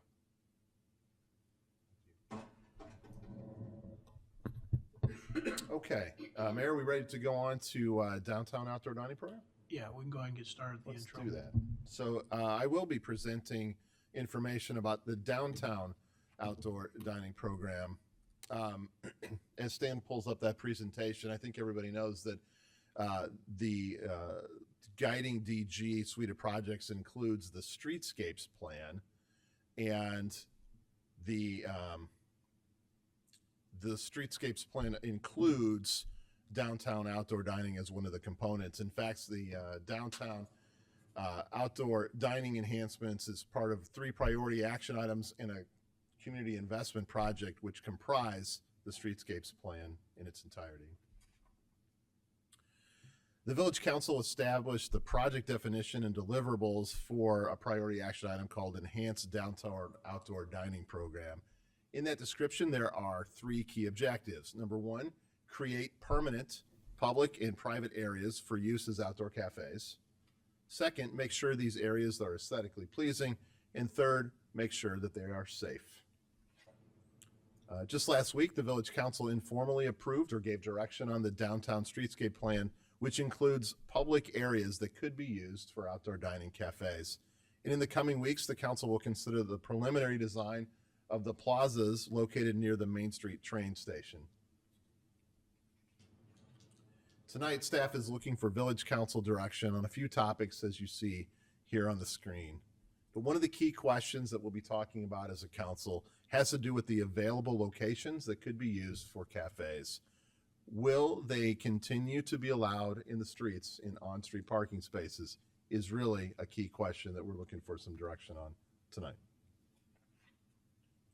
We thought it would be beneficial to start with maybe a broader background discussion. Downtown outdoor dining is not new. It's been here for many years, longer than I've been here. So for decades now, outdoor cafes in the downtown have been located on sidewalks, both public and private, and they've been in alleys and on private property. In 2020, in response to the COVID pandemic, changes were made to allow cafes to be operated in on-street public parking spaces. That's where the barricade program started. And we also at that time made some minor modifications to our liquor regulations that apply to outdoor cafes. With those changes, it developed into what is now our current downtown outdoor dining program. So here's a summary of the current program. All restaurants in the downtown area are eligible to participate. If you operate your cafe on private property, you simply get a temporary use permit from the village. If you want to operate it on public property, i.e. public alleys and the streets, etc., you still have to obtain that temporary use permit, but you also have a license agreement that goes along with it. And the village staff works with you to determine the size and location of the outdoor cafe, and we get input from Downtown Management Corporation. Things we consider are the restaurant size in terms of street frontage. We look at the interior size of the permanent restaurant. We have a concept that the outdoor cafe, a number of seats there has to be less than the number of seats inside the restaurant. And we look at the general restaurant location in the context of other surrounding businesses to determine where that cafe and how big it could be. Current outdoor dining program allows for those cafes to be operated from March through November. On a daily basis, they have to close at 10 p.m. They have to maintain a 4-foot clear pedestrian aisle to allow travel in and around the cafe. And the cafe has to be safely located away from vehicles. We do have some cleanliness standards as well. There are fees that apply. You can see them there on the screen. These fees are intended to cover only staff time in administering the program. They are not based on market rates. A pretty typical fee for an outdoor cafe would range between about $700 to $1,000 for most of them. Put a couple of photos of the outdoor dining under the current program up on the screen. I think we're all familiar with what this looks like in the summertime hours and operating hours. In 2024, there were 28 restaurants located in the downtown, and 24 of them operated an outdoor cafe. They're shown here on this map. 8 restaurants operated in on-street parking spaces in those barricaded areas. We actually had 7 barricaded areas that accommodated the operation of 8 outdoor cafes. Those on-street areas are shown in the purple. Last week, the council provided some direction on the Downtown Streetscape Plan. That plan identifies improvements to many publicly owned areas in the downtown, and that plan provides many areas that could be used with outdoor cafes. So here are some of the public areas in that plan that could be used for outdoor cafes. We'll start with 4 new flexible amenity spaces. The construction timeline of that is yet to be determined. It is definitely not this summer. It is definitely not going to happen this summer. But you can see we put the 4 locations there, and for ease of discussion, we put the name of the restaurant that's most likely aligned and likely to use those flexible amenity spaces. And then the public areas identified in the downtown streetscape plan include areas that we've been using for years, including alleys and rights-of-way. You can see those 3 where Ballydoyle, Angelo's, and the Pinecone Cottage have been operating. It also includes village-owned parcels. Some of these are not recognized as village-owned parcels, but the area at Burlington and Moco, where Cadence operates in the park setting, is a village-owned, village-controlled parcel. Friends Corner Park, that little park has a name there on Main Street by Cellar Door. That is a village-owned parcel. It's important to note that any public sidewalk throughout the downtown is eligible to be used as an outdoor cafe, provided that that area accommodates the 4-foot travel lane, right? So we didn't map that out. You can imagine that there will be restaurants coming and going, hopefully more coming than going in our downtown for years to come. So I just didn't want that concept to be lost, that any of the sidewalk areas, as long as they could maintain a 4-foot travel lane, are eligible. Soon, the Village Council will discuss the design of the 2 plazas near the Main Street train station, and there could be areas for outdoor dining discussed at that time. There have been and will continue to be private areas that could be used as outdoor cafes. They're shown here. These are mostly patios on privately owned properties. Some of them may appear like public sidewalks, but they're actually owned privately, like in the areas in front of Station Crossing. So, I wanted to take a minute to show on the screen a map of the areas that I just went through verbally. This is a map of the north side of the downtown. You can see the railroad tracks at the bottom of the screen there. In this north side area, it's mainly sidewalk cafes, shown with the yellow dots, in one private lot over there at the Moose Lodge. And Stan's pointing out to me, too, that my notes missed the recently approved 844 Warren. I think it's called the Reckley, that once built has a significant privately owned outdoor cafe area. And then this is the area south of the tracks. You can see a mix of alleys, a park, some sidewalks, and private properties. These are the areas for outdoor dining that are accommodated by the streetscapes plan discussed last week.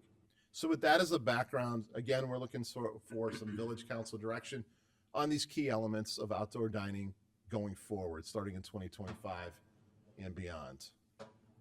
So staff has taken the liberty to put a proposal on the table to simply help start the discussion and give something, put something out there that the council can react to.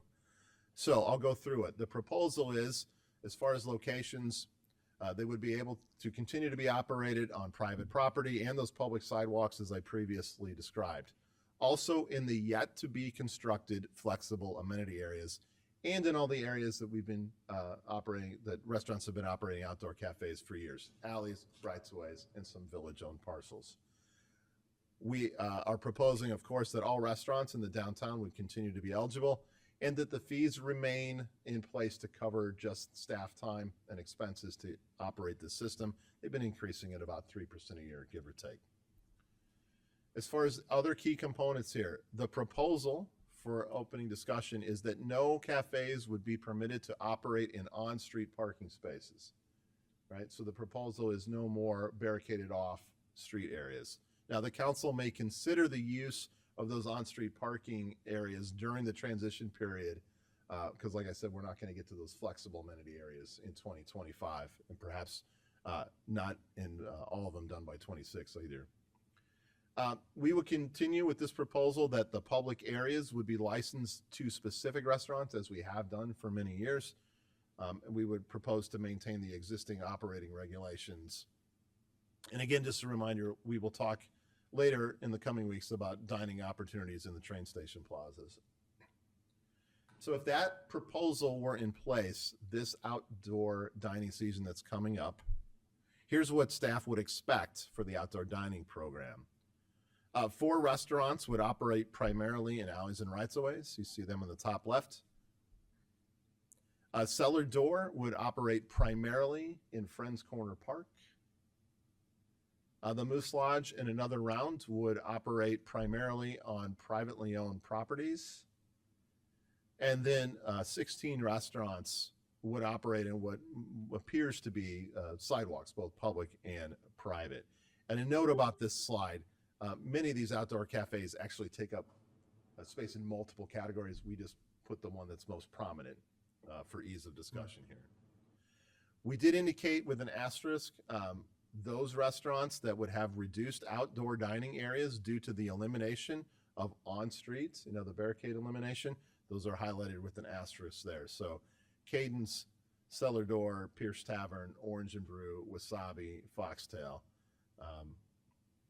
Now, a lot of those have other opportunities as well. Like, so another round on that last slide, they can use their patio, even though there would no longer be an outdoor cafe in the street. And the last point I wanted to make is these 4 restaurants highlighted in yellow would be eligible to use the flexible amenity areas once they're constructed. So the Downers Grove way is to go back and look at the objectives and to the extent to which the proposal meets those objectives. So the first objective was to create permanent public and private areas for use as outdoor cafes. The results with this proposal, supported by the streetscape plan direction, we would have 4 permanent flexible amenity areas. Those would be new.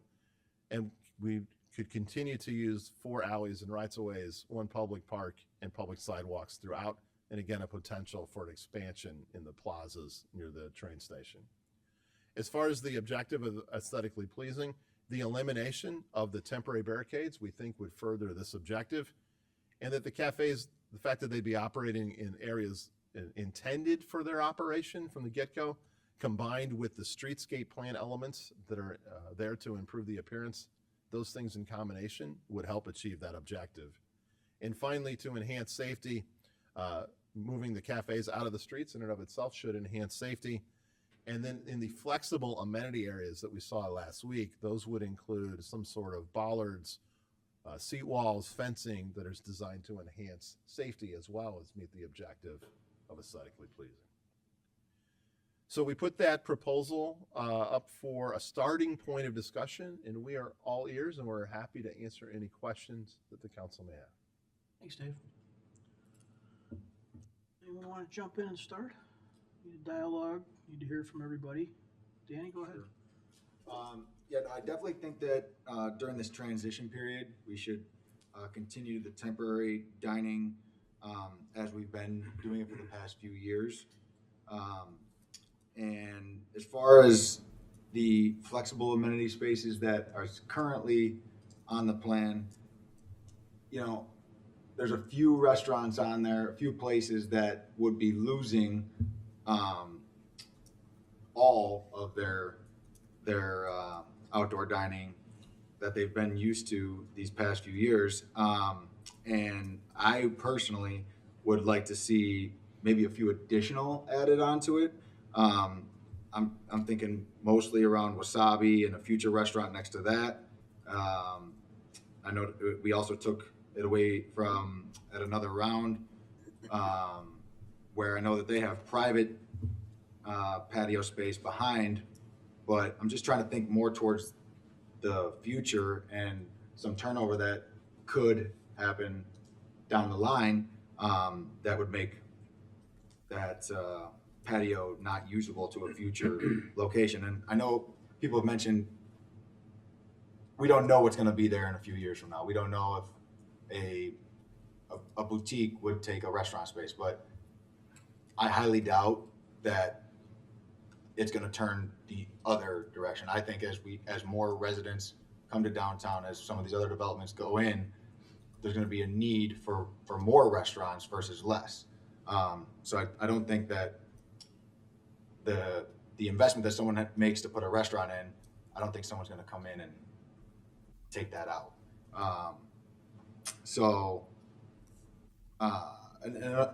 Earlier it was mentioned that I didn't value, or I thought that there was enough parking.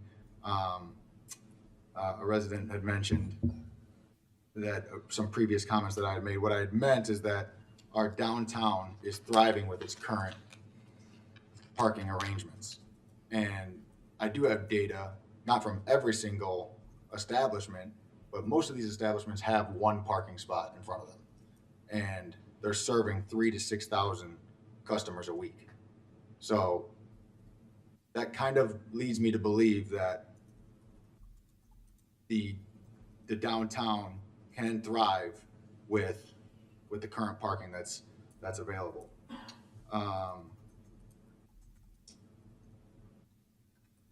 Yeah, so I think with more residents and more restaurants likely to come, that we should be thinking ahead on this and trying to accommodate for those.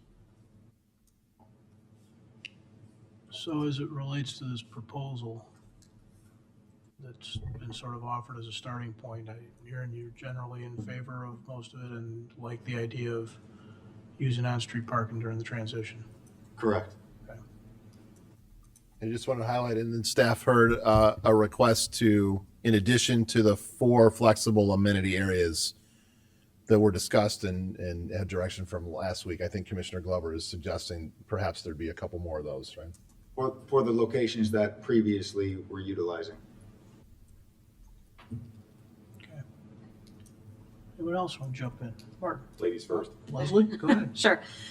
So for the proposal obviously for private property, public sidewalks, those areas I'm definitely comfortable with. In terms of the fees, comfortable with those.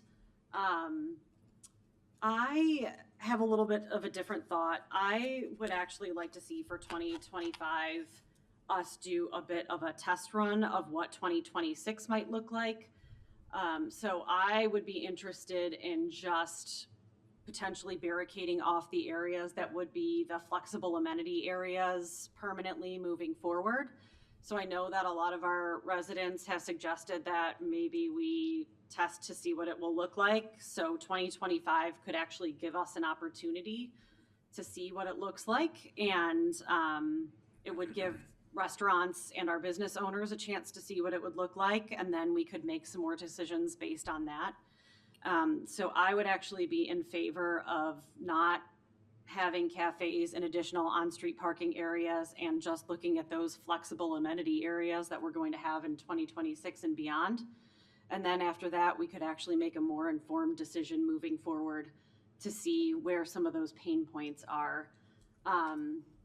One question I did have, so because we are going to have a flexible amenity area over by Orange and Brew and Pinecone Cottage, do we think that's just going to be a little bit smaller than the previous area that they had? Is that why we think there's going to be a reduced dining area? So we wanted to highlight for, first I'll let Stan talk about the difference in size. Right, because then there's also one right by Foxtail. So is it just that we think that those are going to just be smaller than they previously were? So Pinecone Cottage wouldn't change. They currently use that alley space. No, yeah, That's immediately west of their building. Right. In the plans that we showed last week, it's 3 parking. Currently, Orange and Brew has 3 parking spaces in front of their building. Those parking spaces, the 3 parking spaces, would just move to the west, closer to the library entrance drive. Yeah. So it'd still be 3 parking spaces. So it's probably the same size. It might be like a couple square feet bigger just based on that last parking space, but it would be about the same size. Okay, so it really wouldn't be a big difference. Yeah, and we just wanted to highlight the ones that would experience a temporary loss. Got it. Right? And that's what we're Right. highlighting there. Right. So Okay. And so if we did kind of do a test run for, if we were to do a test run of 2026, we might not see the same loss in Correct. 2025 if we were to do it that way. It's just if the proposal that, okay, got it. That's actually very helpful. So thank you. So my suggestion would be to do a test run of 2026 and just close off those flexible amenity areas that we would be looking at moving forward. Thank you, Mayor. You have any thoughts on Danny's comments about additional flexible amenity areas?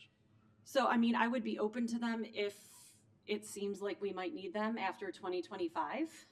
But I think 2025 would really give us a good opportunity to see what that landscape would look like moving forward for a more permanent basis. Okay. Martin? Thank you, Mayor. First of all, question for our village attorney. Was it Cellar Door that got the first outdoor cafe permit? It may be. I believe it might have been. I think it was. We've come a long way from when it was controversial to even have outdoor dining, because I won't go into it, but now it seems as though, of course, we wouldn't have outdoor dining. We got to support outdoor dining, but there was a time when just even having an outdoor cafe was controversial. So we've come a long way, baby. Safety, safety, safety. Obviously, I want to couch everything I'm going to say that it has to be safe. And I realize that, and I think what has been done in the past, while maybe not as aesthetically pleasing as folks would like, I think we've been responsible and consistent with other communities in terms of safety. Flexibility are going to be my big comments. I'm going to go back. I know I'm in the minority on this, but on the flexible amenities, I really wish they were flexible amenities. I wasn't kidding. If they were sharrows and you could move them around, that would be great, because I would like to be able to move them, and I would like to be able to add them, and again, play chess, not checkers. But I'm also willing to see how things go, and also realize that you don't always get your way, so let's support what you can do. We have worked really, really, really hard to turn downtown Downers Grove into a dining destination, and I think it's become that with a capital D, capital D. And that not only is that great for a number of reasons, but it's also important because we work really hard to try to minimize property taxes and other things that people can't avoid. The food and beverage tax is a consumption tax. I mean, you can avoid paying it by not going to a restaurant, and the more you go to a restaurant, the more you pay. And I think this has been noted by a number of my colleagues, both on this council and prior councils, that when you have something like a food and beverage tax, you attract a lot of people from out of town. We've all been able, and we all can tell the story of sitting in one of the restaurants, and I won't pick on any particular one because someone will email me saying, why didn't you mention mine? We've all been in a restaurant where we're sitting next to somebody who took a train out of downtown Chicago to come to downtown Downers Grove to go to a restaurant. I was sitting next to a couple the other day that did exactly that. That is fantastic. We're pulling food and beverage tax out of the city of Chicago. Oh, I'm sorry, we're not, Greg Bedeloff told me we're not supposed to do that anymore. But that's awesome. That's awesome. So I really want to maintain the ability to expand. And we've got a number of different ways of going about this. We've got private space, that's easy. That's just getting them basically a license to have an outdoor cafe and a liquor license. We've got public space, which is not in the street or not on the sidewalk. That's also easy. Then we've got two different categories of what I call public flex space, which is either sidewalk, which just sounds like we are maintaining maximum flexibility there, because as long as a restaurant or other business can maintain a 4-foot clear path, they can use any sidewalk in town, as long as it's obviously a safe, not creating site obstructions or things like that. So really all that I would like to see us be more ambitious about is what I call the public flex space, which is on the street. And if restaurants aren't asking for it, that's one thing. But what I am reluctant to say is you cannot be on the street unless you're in one of these 4 not so flexible amenities. That I have a problem with. I think we ought to support more options than fewer. And if the restaurants aren't asking for it, okay, fine. Or if they're fine with the sidewalk, great. But if a restaurant says, hey, I can increase the village's food and beverage tax by X amount, but if you let me have another 10, 12 tables, I can turn over how many customers in a day, if I can use some parking spaces, I think we ought to consider that. So I would not say we will not allow it. I would like to be able to consider that, and it goes back to my idea of I'd like to have more flexible, more maybe aesthetically pleasing options to support that. If we don't have the demand right now, then obviously it's not an issue. But if we do have the demand, I would like to have the option to support additional businesses in the future in additional spaces that don't fit into the nice maps that we have right now, because we've said, no, you can't go here, you can't go there. I would like to figure out a way to support that, because it makes perfect sense. It's good for the community, it's good for businesses, and it's good for our consumption tax. Everybody wins. So that's my position on that. I'm fine with the transition period. That makes perfect sense to me. I also am fine with the trial run, although I wouldn't want, but consistent with my other comments, I think we can probably figure out what that might look like without punishing any businesses or prohibiting them from, if they want to do it. And if we don't have requests, then it's a non-issue. But if we have a request that says, yes, I'd like the sidewalk, and I'd like a couple of parking spaces that I've decided as a business I would rather have to have more tables turning over than people parking in front of my place of business, I'd like to support that option for the business. And again, it's seasonal for the most part, so it's kind of what we've been doing. One last question then is, do we have any restaurants or any food or beverage businesses outside of the downtown that have sought to use, I think I can think of a couple that have sought to use public space? There may have been some in the past.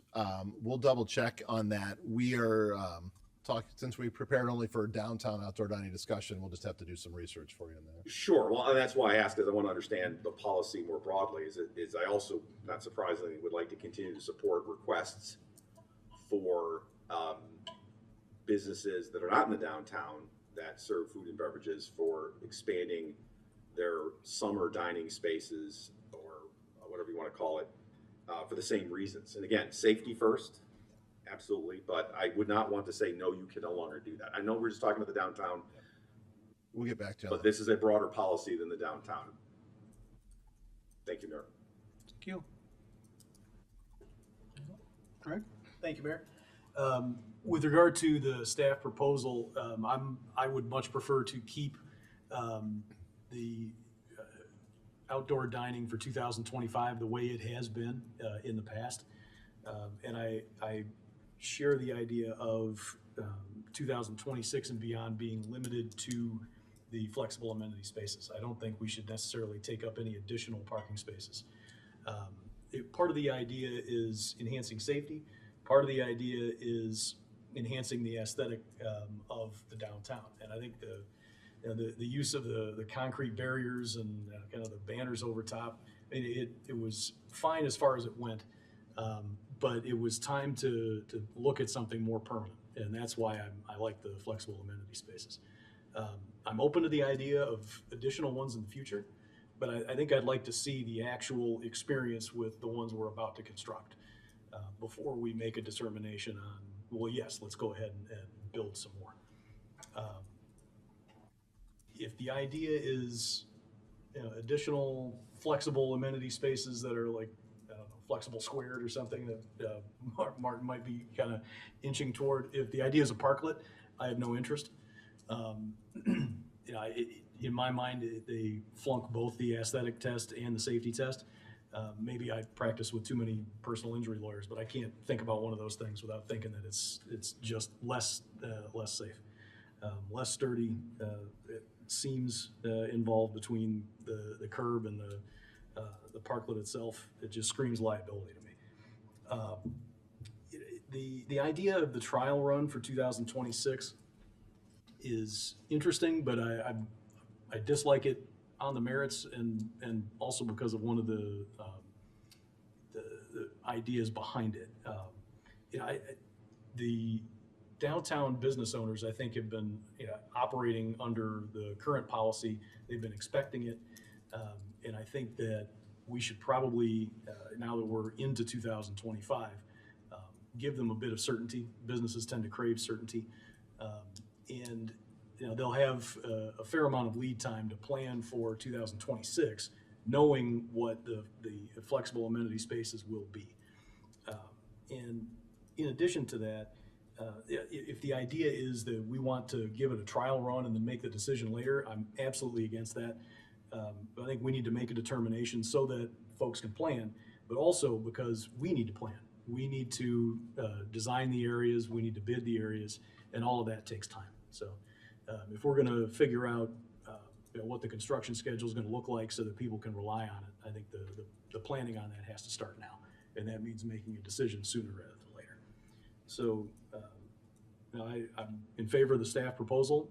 I think obviously we're taking up some parking, and I think we should leave it at the parking that we're taking up. The fees make sense, and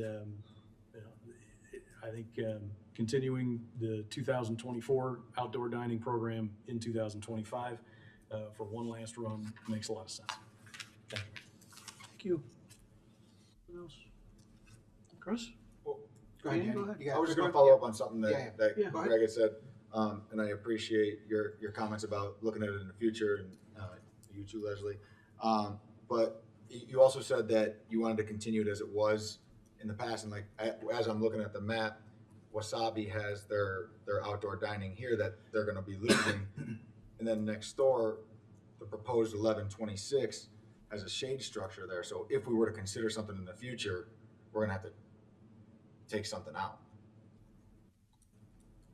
That's a reasonable So, point. I mean, I can understand across the street, you know, they have their own private space, but we're literally, they're definitely taking a hit there, and the future might not be possible, or it's possible, but it's going to be a little A harder little to more do. costly. Right. That's a reasonable point. Chris? Yeah, thanks, Mayor. So I think I'll start with sort of Danny's thought about extending more flexible amenity spaces that I would say I would be open to. I think I'd want to see what those were designed like last time. I think there were some options that included more for Wasabi, and I think I'd have to just refresh myself in that area. I think I took, because Leslie, we had a conversation about sort of a trial run, and maybe I was thinking about it a little differently, of not so much taking what is currently away, but maybe adding what is part of the new, so that it's sort of a combination of both. I think there's problems with that, and so I'm not totally sure I want to go in 25 as a trial run. I agree. I think we should keep 25 the way 24 is. I think the point is well made about sort of giving folks opportunity to plan. And I would like to see maybe some additional, take another look at those additional, where we may be able to put additional flex space. I also tend to agree, I'm not a fan of the parklets. I totally appreciate the value, but it's probably not something that I want to get behind. Pricing all seems fine. I do think the end of all of this, I don't want to see cafes and parking spaces. So I think for 25, I'm good with that, but I think we've got to make a commitment to this in a way that takes those barriers down. So I think I could get behind additional flex spaces. I would just want to see where those opportunities were. I did have a question. Do the current rules apply to the private space from the standpoint of it must be less tables or seating outside? You shook your head, he nodded his head. So I think the situation is that those permanent privately owned patio Yep. areas happen to all be less space than Or what's less, inside. but we don't require, like, it's private, so it's up to them, Correct. is that right? It's not required, but that's the way it has shaken out because Okay. of the geometry of those. Even though we give temporary permits for them to use Correct. that space, we don't hold them to the same as we do public? That's correct, because I just read this ordinance and getting ready for tonight's discussion. So where's the slide that talks about the scenarios? Those scenarios where we have the consideration where we get an input from downtown management, I believe that applied only to the public areas. Okay. But Stan is also correct that it just so happens that that is the result. Okay. That feels a little off to me, if I'm being honest, first pass, that we're still issuing a permit, and I don't know. I don't know how the rest of you feel about that. That feels a little wonky to me. Anything I missed? Oh, Danny, I have a question for you, because you may know. So we're talking about the train station plaza and potentially that being sort of outdoor dining availability. As a former restaurant owner, you know where that's positioned. Does that feel like a viable place for any restaurant in town to actively serve? Currently, Yeah, it doesn't appear that way. no.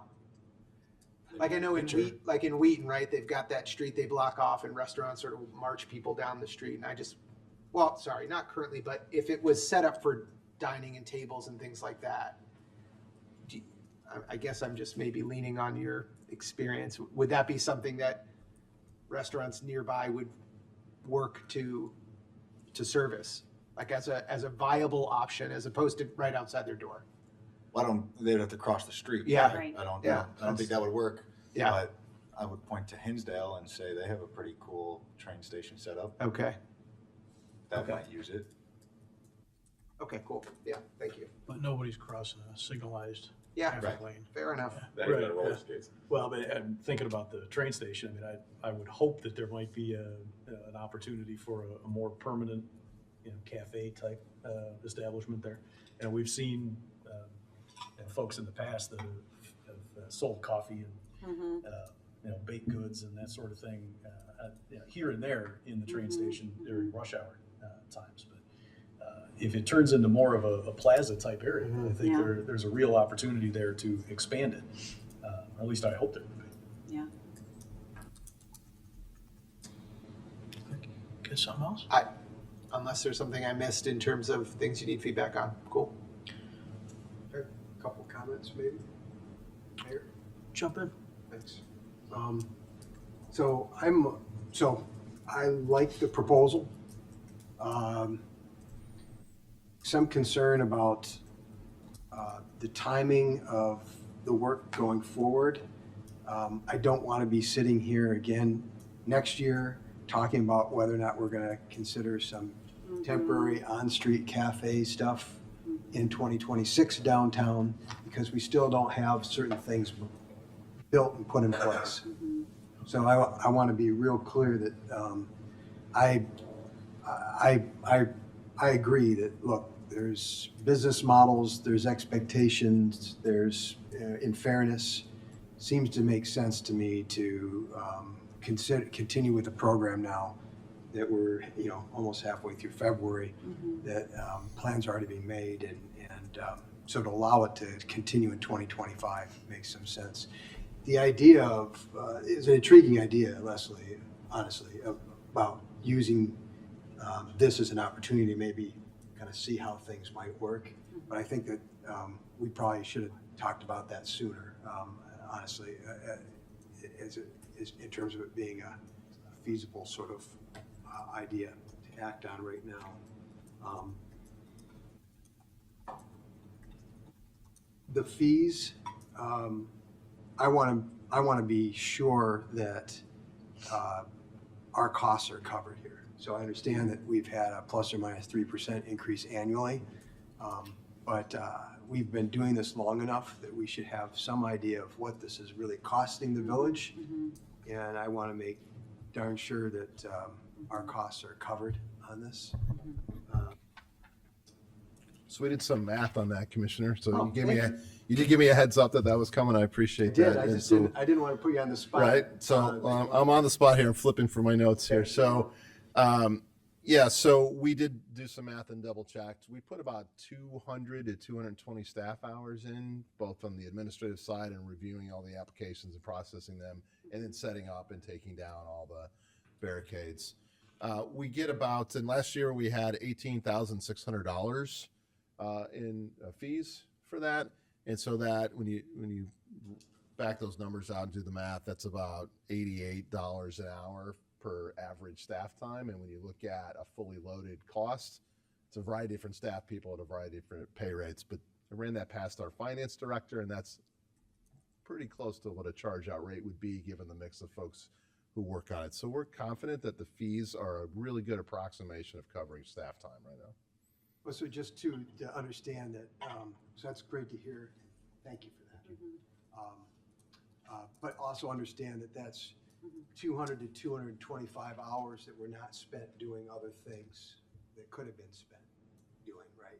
Other things weren't achieved that could have been achieved. So it's how we're allotting that time and what's important to the village. So, this is something for me. I really wanted this to be over by now, and that we would be on track to have other things in place for getting this out of the street.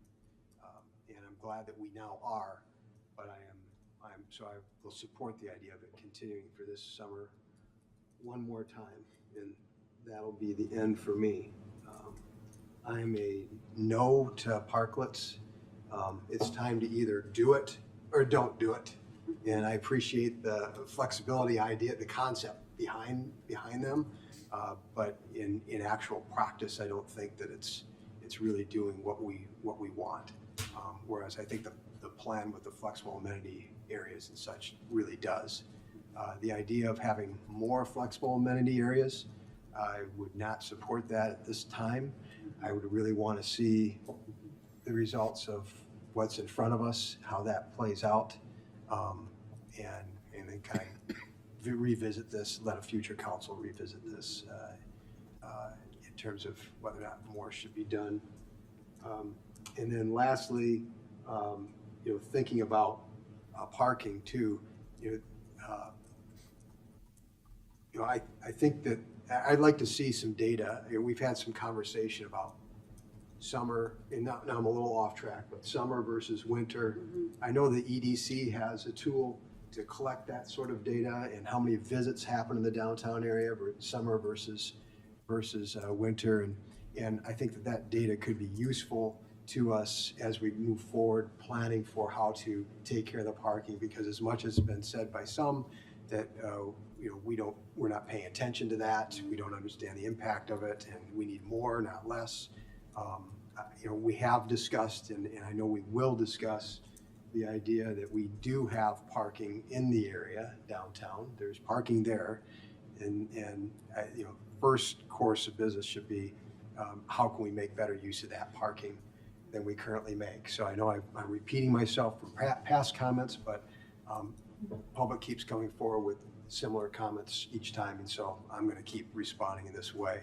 We aren't ignoring it, but in fact, we have an eye to the future in addressing it, and the loss of 17 parking spaces isn't going to be the end of the world here, and I think it's a reasonable trade for the benefit that could come as a result of the plan. So I think we're good. I think I've hit on pretty much everything here. So I like the proposal. Thank you. Danny? I just have one more thing to answer Chris's comment earlier about the train station, but I'll expand it a little further. I think that I'll stop short of saying no restaurant groups, but I would say most would not even consider an option, a place that did not have an outdoor dining option. And maybe the EDC has some, I see his head nodding, comment on that, but all restaurant groups that I've worked with and talked to would not even consider anything without an outdoor dining option. That's a great point. Wow.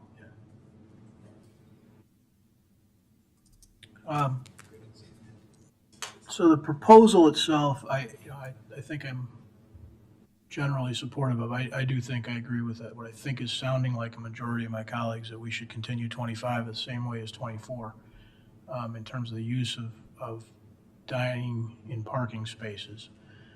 One question I'd like, it doesn't need to be sorted tonight, but I'd like to understand it better. And that's how we think we're going to transition. That's a tough window, right? Because you got some realities about construction that may actually be not as long as the willingness of a diner to sit outside. So I just, that's going to take some more detailing, and to the point Greg was making about planning, I think we got to be pretty public about what that really is going to look like. What are you going to expect when? Because it's going to be a problem. It's going to be a little bit of a timing challenge because our budgeting process is of a schedule that is not conducive to getting those flexible amenity areas built prior to the 26 outdoor dining season. So we're going to have to really think about how that's presented, prepared, and we don't have the numbers yet. So there's some significant challenges. We agree.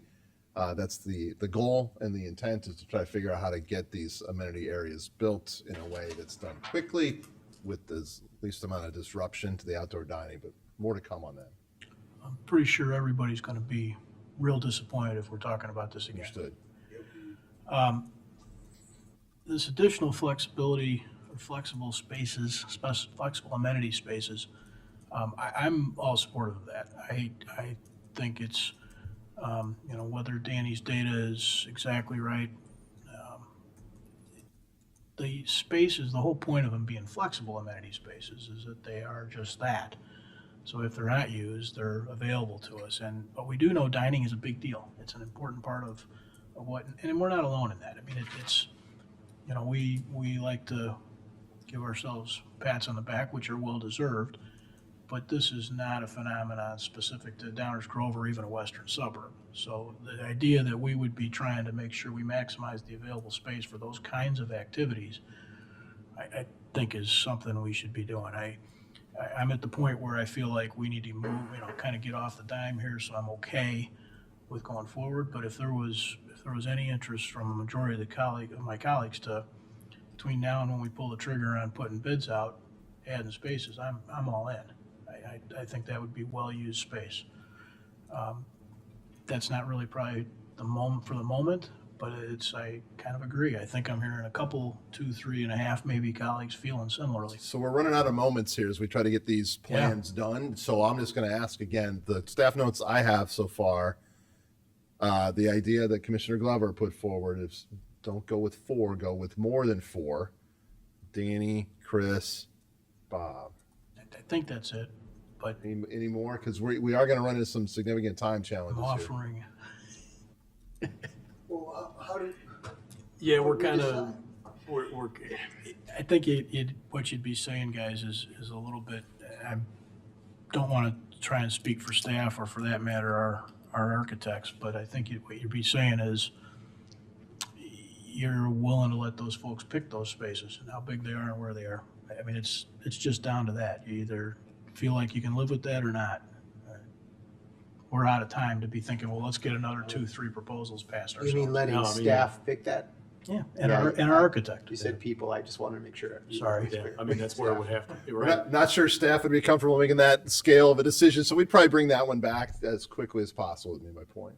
But it is the type of thing, guys, I mean, at some point, it's a little bit like building this building. There is a point where our intent and the concepts should be enough for us. Okay. Thank you, Mayor. I think you got the right math, Dave. No, I'll go ahead and seize the opportunity. So if what we're talking about is adding something in around where Commissioner Glover was talking about, that I'm looking at the shade structure that's penciled in here on Main Street. It's going to be somewhere around Wells Street Popcorn, I think, if I've got that about right.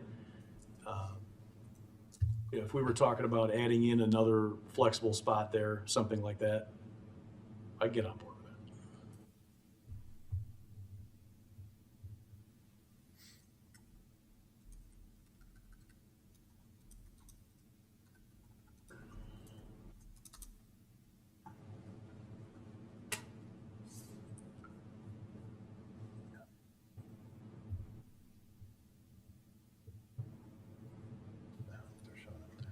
So learned to rely on Stan's uncanny Stanimation abilities and ability to pull up stuff from last week. So maybe Stan, you could walk us through where those 4 were from last week.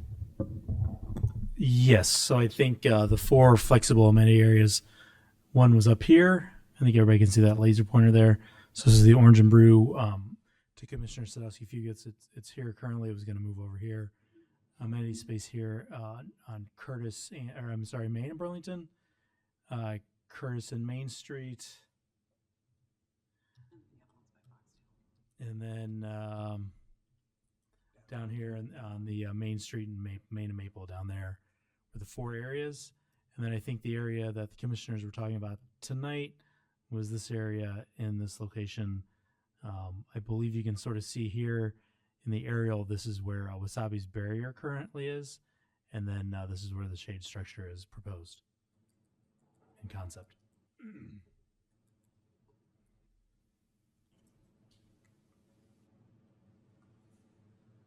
Yeah, we're exactly the spot. I mean, I'm not going to quibble with 50 feet or 100 feet or whatever, but somewhere in that area, I'd be fine with.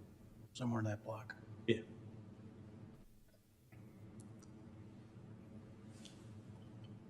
All right, I want to just comment on a couple more things about the proposal. One is just a reminder for anybody that's watching this, a little bit of a rabbit trail, but our fee system, generally speaking, our fees, whether it's this or how much you pay to get permits or liquor licenses, et cetera, have historically been designed to just cover costs. And we do review them periodically and look at, fully burdened rates and what we think our history is, that kind of thing. They're maybe not always spot on, but that's their goal. So just as a principle there. And then the other thing I guess I wanted to touch on a little bit is the 4-foot clear path thing. Do we have any plans? I mean, this is part of, we were talking about the dining plan tonight. And so do we have any strategies that we think we can employ to sort of more likely keep that actually in place? I think what happens, everybody sets up for that and they get their tape measure out, the tables are where they're supposed to be, and then by the end of the day, it's not anymore. And that's the reality, I'm sure, of running that type of an operation. But from our perspective, it's our sidewalk and we do need to have it accessible for wheelchairs and strollers and everything else. So I'd like to be working on some effort to do a better job of helping people remember. Yeah, that has been a challenge for much longer than just the last couple of years, and it is all about enforcement. So we've been kicking around for a couple of years. Are there other ways to maintain that? And in the absence of physical barriers, which actually inhibit the feel that we're looking for as well, and the intent, it's all about continued enforcement. Okay, that's all I had. Anyone else? Dave, you feel like you've got good information, good direction? We do. I'd be remiss if I didn't recognize when I misspoke, so I should trust the two friends and coworkers on either side of me.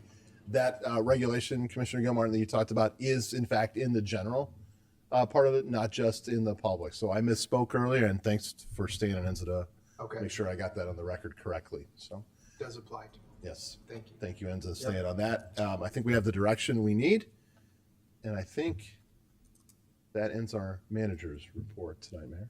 Okay, thank you, Dave. Before we adjourn the meeting, if anyone wants to add to the conversation, please come on down and let us know what you're thinking.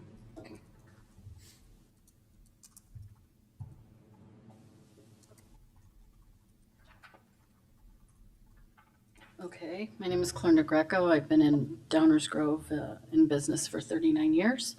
I'm going to read off some notes that I made while we were sitting there, which I don't like to do, so excuse me. Sorry, I did miss the beginning of the meeting, so if I misunderstood the fee that the restaurants owe, can you please correct me right away? It said average between $700 and $1,000, and that's just taking care of the cost that the workers do to set that up. If that is correct, why are they not paying for the square footage that they're using? Wasn't there some kind of tax like the people do for farmers market? So if I misunderstood and they are paying some kind of fee, please correct me right now so I won't go on. Farmer market pays for that little square footage for a couple hours on a Saturday. These restaurants are going to be using the square footage of the sidewalk in front of their businesses. There should be some kind of fee for that. Again, if I'm misunderstanding and they're not paying a fee for the extra square footage. Oh, they are paying a fee? Okay. Again, like I said, I missed part of that, so I'm sorry. Angelo's Pizza, I'm pretty sure that they own their patio and they pay property tax and whatnot on it. So I'm a little confused on why they were put in that section on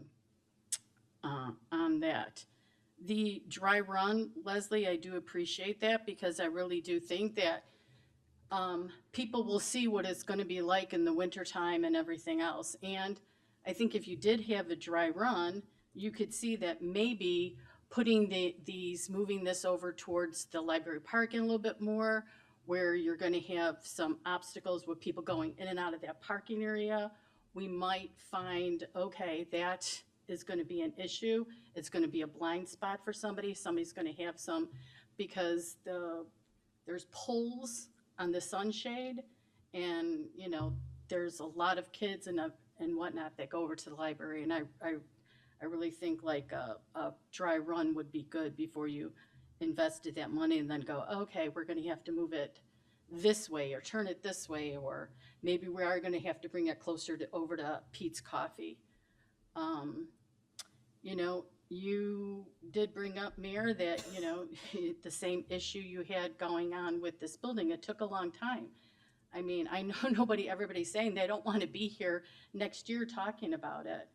But if, again, my understanding is that if they can't have a 4-foot clearance, and Mr. Glover brought up that another round doesn't have 4-foot clearance in front of them, they do have private space. They don't have 4-foot clearance in front of them. Why are you putting it over? And I think Pierce has 4-foot clearance. So why is that structure going over there by Pierce? Maybe it should be put over by another round where they don't have 4-foot clearance. Also, there is an option, like a lot of places, even on older existing buildings, if you go into downtown Naperville, rooftop dining. I brought that up before, you know, and then you have this new bar that's going to be going up, just like Cadence. They're going to be having a patio on their own property, you know. So if you're saying, Mr. Glover, that restaurants aren't going to be coming in this area if they don't have, you know, outdoor dining, then maybe we suggest they build up.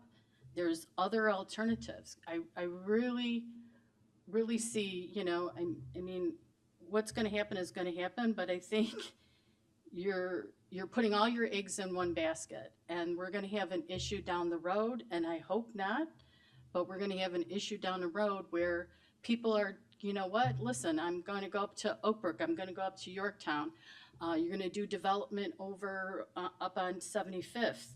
There's going to be restaurants. Maybe when we're building these big buildings and they're going to know that they're going to put a restaurant in, they should allocate some of their property, just like the Marquee. They didn't do it for a restaurant, but they did it for their own residents, where they use that and they're like, okay, now we're going to have a covered patio or something where the tables can go out there. So, I mean, I know you don't want to keep doing this and you don't want to be talking about it next year, but I think you need to get, I don't think you need to just push it right away. 17 spots is 17 spots, but now if you're saying, okay, another round is going to need it, and then the wine place is going to need it, and everybody's going to need it, well, guess what? Eventually there's going to be no parking, and then there's going to be no customers. You're going to have to rely on just these concrete buildings that we have sitting around here, because people aren't going to be driving here and parking somewhere else and walking, especially in the middle of winter. Thank you.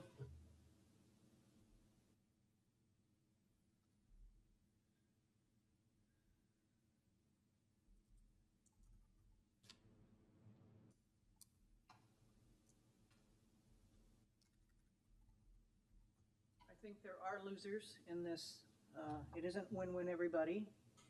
The residents lose because again, there will not be parking for people to come downtown and enjoy the amenities. I think the library is a loser because the stress will be to park in the library lot.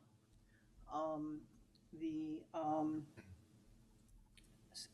assertions that there are parking spaces in the system somewhere, where are they?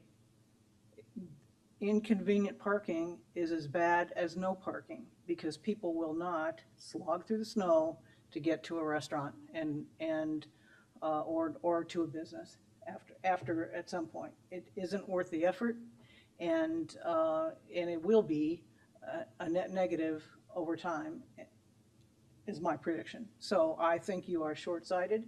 I think the idea of adding more amenity spaces that are not removable during the winter is a silly idea.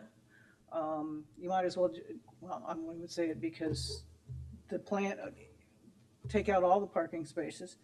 The initial plan was to protect the library parking, do a couple of bump outs at Burlington and Main, and move a few spaces at the south end by Foxtail. And that was palatable, I mean, but now this is like snowballing down a mountain and getting bigger and bigger to the detriment of the taxpayers who are expected to support this and to the detriment of residents who don't walk downtown. And I think it is outrageous that you are not charging the restaurants the cost of actually constructing this. If you haven't been charging them for storing the barricades that they use. Again, that is, the taxpayers are being required to support the private enrichment of private business, and I do not think that's right. Anyone else? Okay. Appreciate everybody sticking with it tonight and starting early. Make sure we can beat through this stuff. We'll continue to do that going forward. Is there a motion to adjourn? Mayor, I move to adjourn. Second. All those in favor say aye. Aye. Aye. Opposed? Thank you all. We are adjourned. Have a good night.